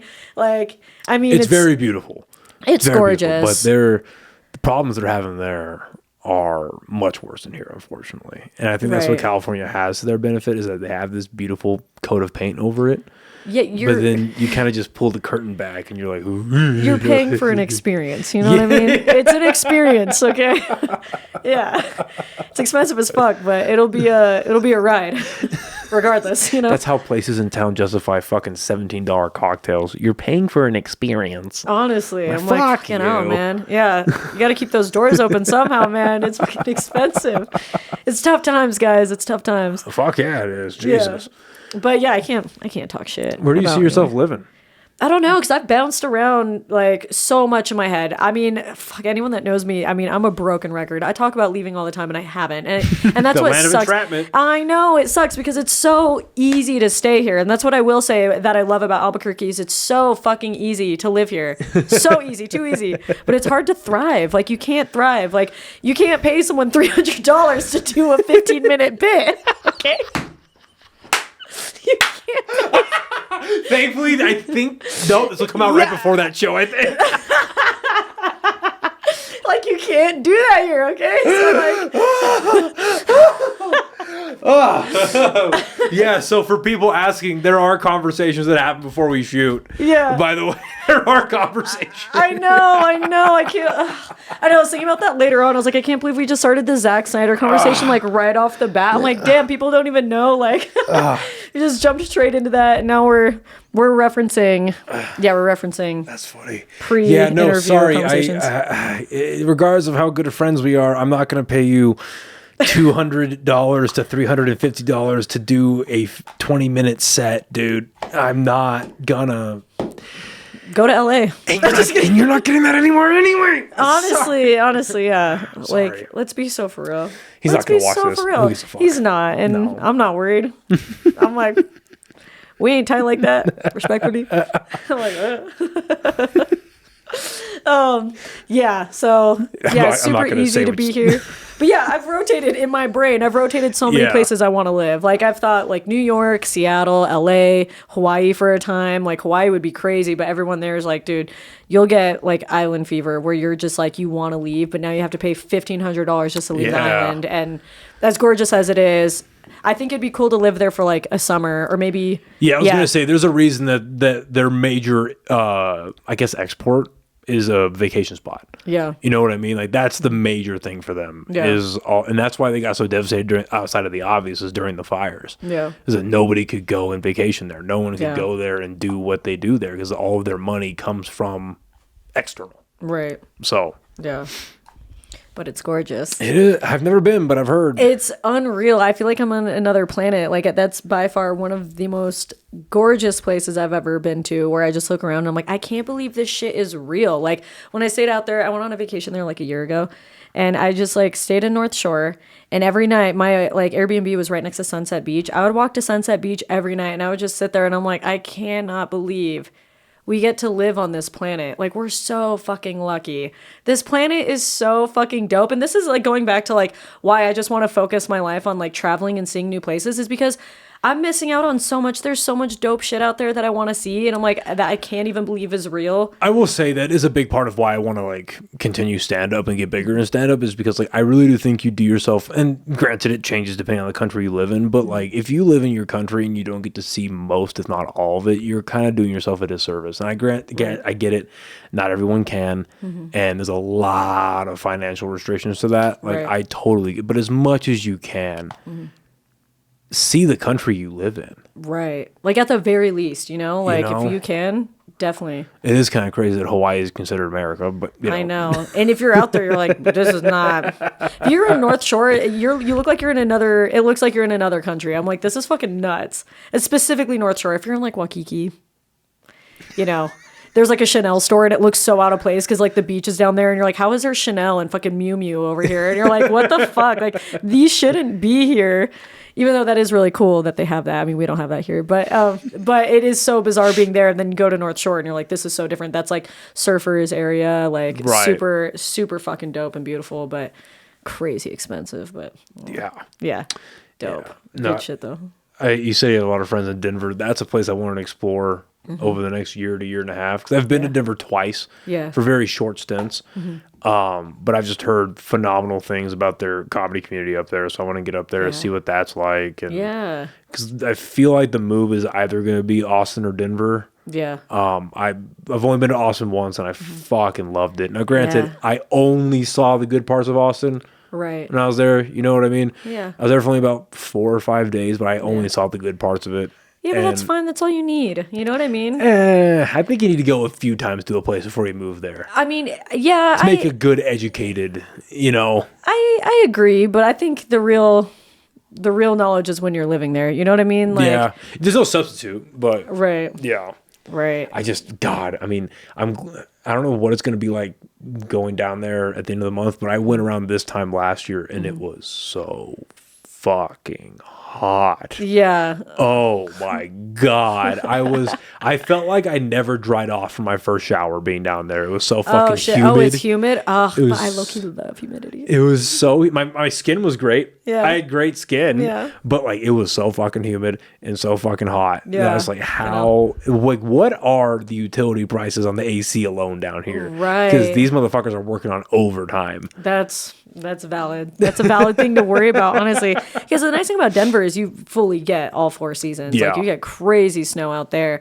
Denver's really dope. I would never live there, to be honest, but I I mean, fuck, man, it is really dope out there. I'll give it that. But that's the other thing is like I get the best experiences when I'm out there because I'm friends with like people that run like part of the scene out there. You know what I mean? So like, I guess my experience out there is different because I do get like really cool shit happening. Like the only time I ever go out there is when really cool shit's happening. But like to me, I feel like Denver is like an extension of Albuquerque in the sense where it's like basically the same shit, except there's like, triple the amount of things to do out there. Yeah, I was gonna say they tend to be about 10 years ahead of us, generally speaking. Yeah. From what I've heard and what I've experienced out there.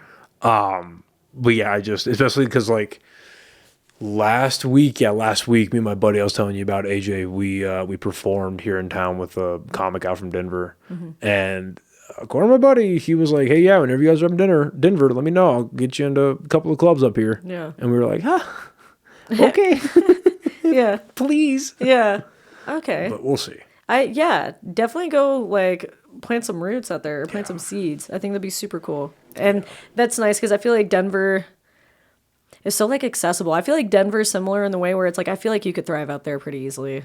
Yeah. That's just my mindset. I don't really know because I've obviously never lived there, but I feel like if you're going to make the leap, that's definitely like the safer route. But that's the thing. Because like my friends out there are like, oh, move to Denver. And I'm like, I don't want to. Like I could, but like that would be me doing the safest route when it comes to leaving Albuquerque. And I don't want to, whenever I like finally leave, because if I die here, I'm going to be pissed. But like, same. Honestly, like if I actually die here, I'm going to be so upset. So like if I'm leaving, like I want it to be somewhere epic for sure. Like it has to be somewhere fucking ridiculous. And it's going to be a struggle, but like that's the fun in it. You know what I mean? Like, I'm not trying to, like I said earlier, like, I'm not trying to buy a house and be a millionaire or whatever. I'm chill. Like, I'm such a minimalist. Like, I've always lived in studios. I'm okay with living in studios. Like, I don't need to have, like, any insane, like, shit. You know what I mean? Like, I'm a very low maintenance person.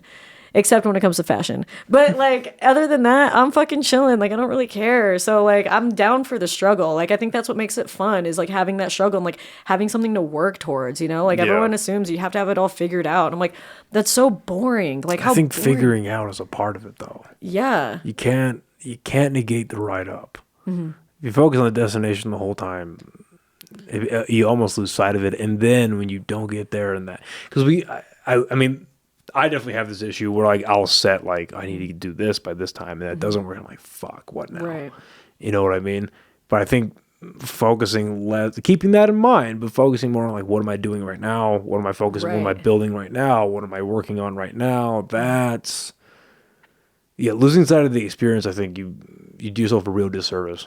100%, because I think just learning to stay present and enjoying the process is so important because then like once you get there, like once you hit your goal, you're already going to have another goal. So like, are you ever really going to be content if you only focus on the goal? Well, that's what I was saying earlier. It was like, I think it's useless kind of like pursuing happiness, pursuing enough.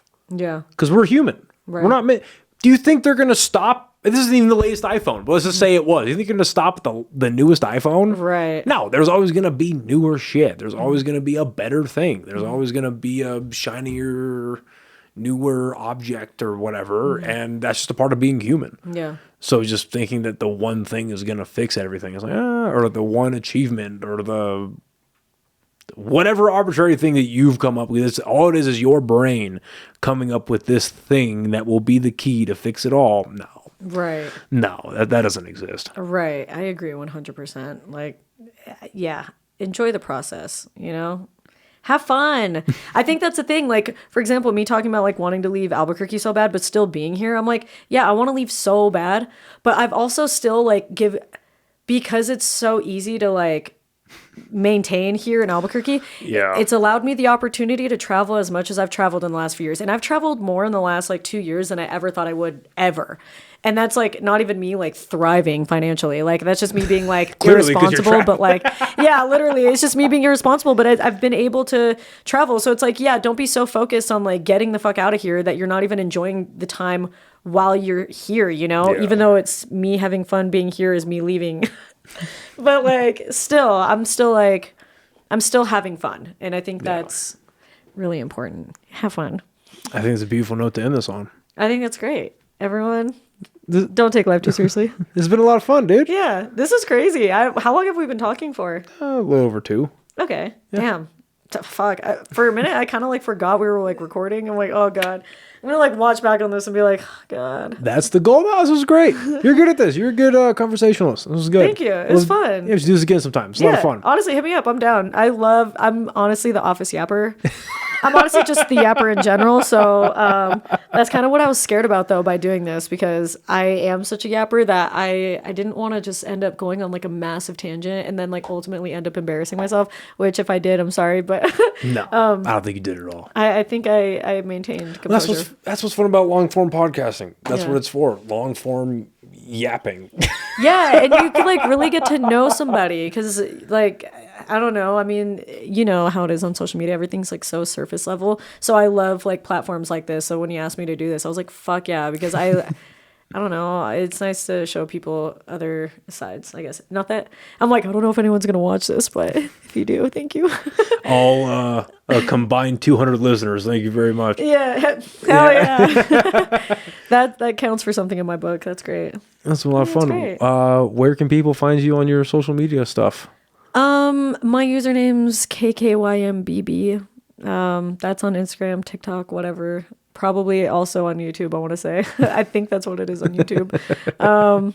Yeah, that's it. Sick, yeah, sick. Yeah, dope. Okay, thank you. Sick, no, yeah, thank you. It's been a lot of fun. Yeah. I think it's insane that you fucking know Zack Snyder. Dude, I know. I really wish we got to get a call with him. That's so funny. The title of this episode is going to be "This Bitch Knows Zack Snyder." Dude, that's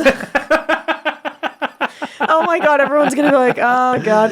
No, I literally went on like a huge like thing about it on Instagram whenever he sent me that mug, because I was like, this is my most prized possession. I was like, what the fuck? Like the fact that he made this shit and everyone's like, okay, but like, how did he send this to you? Like, why is this man sending you a mug? And then I had to like explain it. Who gives a fuck? Honestly, but I feel like if I'm like name dropping like that, people probably need an explanation. Because like, how the fuck would I say that, but I'm like, I give a fuck. No, You're like, how do you know him? I want to know how you know him. And I'm like, oh shit. Yeah, literally. But yeah, shit's funny. That's hilarious. Funny. Yeah, iconic shit. Yeah. Well, thank you again for doing this. Yeah, thank you for having me. Of course. So, and thank you everyone for listening and watching, and we'll see you next time. Bye, everybody. Bye. Sweet. That was dope. Thank you so much for listening to this episode of the podcast. If you like what you've seen here, please share it with as many people as possible. Follow us on YouTube, Spotify, Instagram, Facebook, Apple Podcasts. Like, share, comment, subscribe, all that stuff. It really does help out the podcast. And if you're feeling extra generous, feel free to subscribe to our Patreon, which I have coming soon.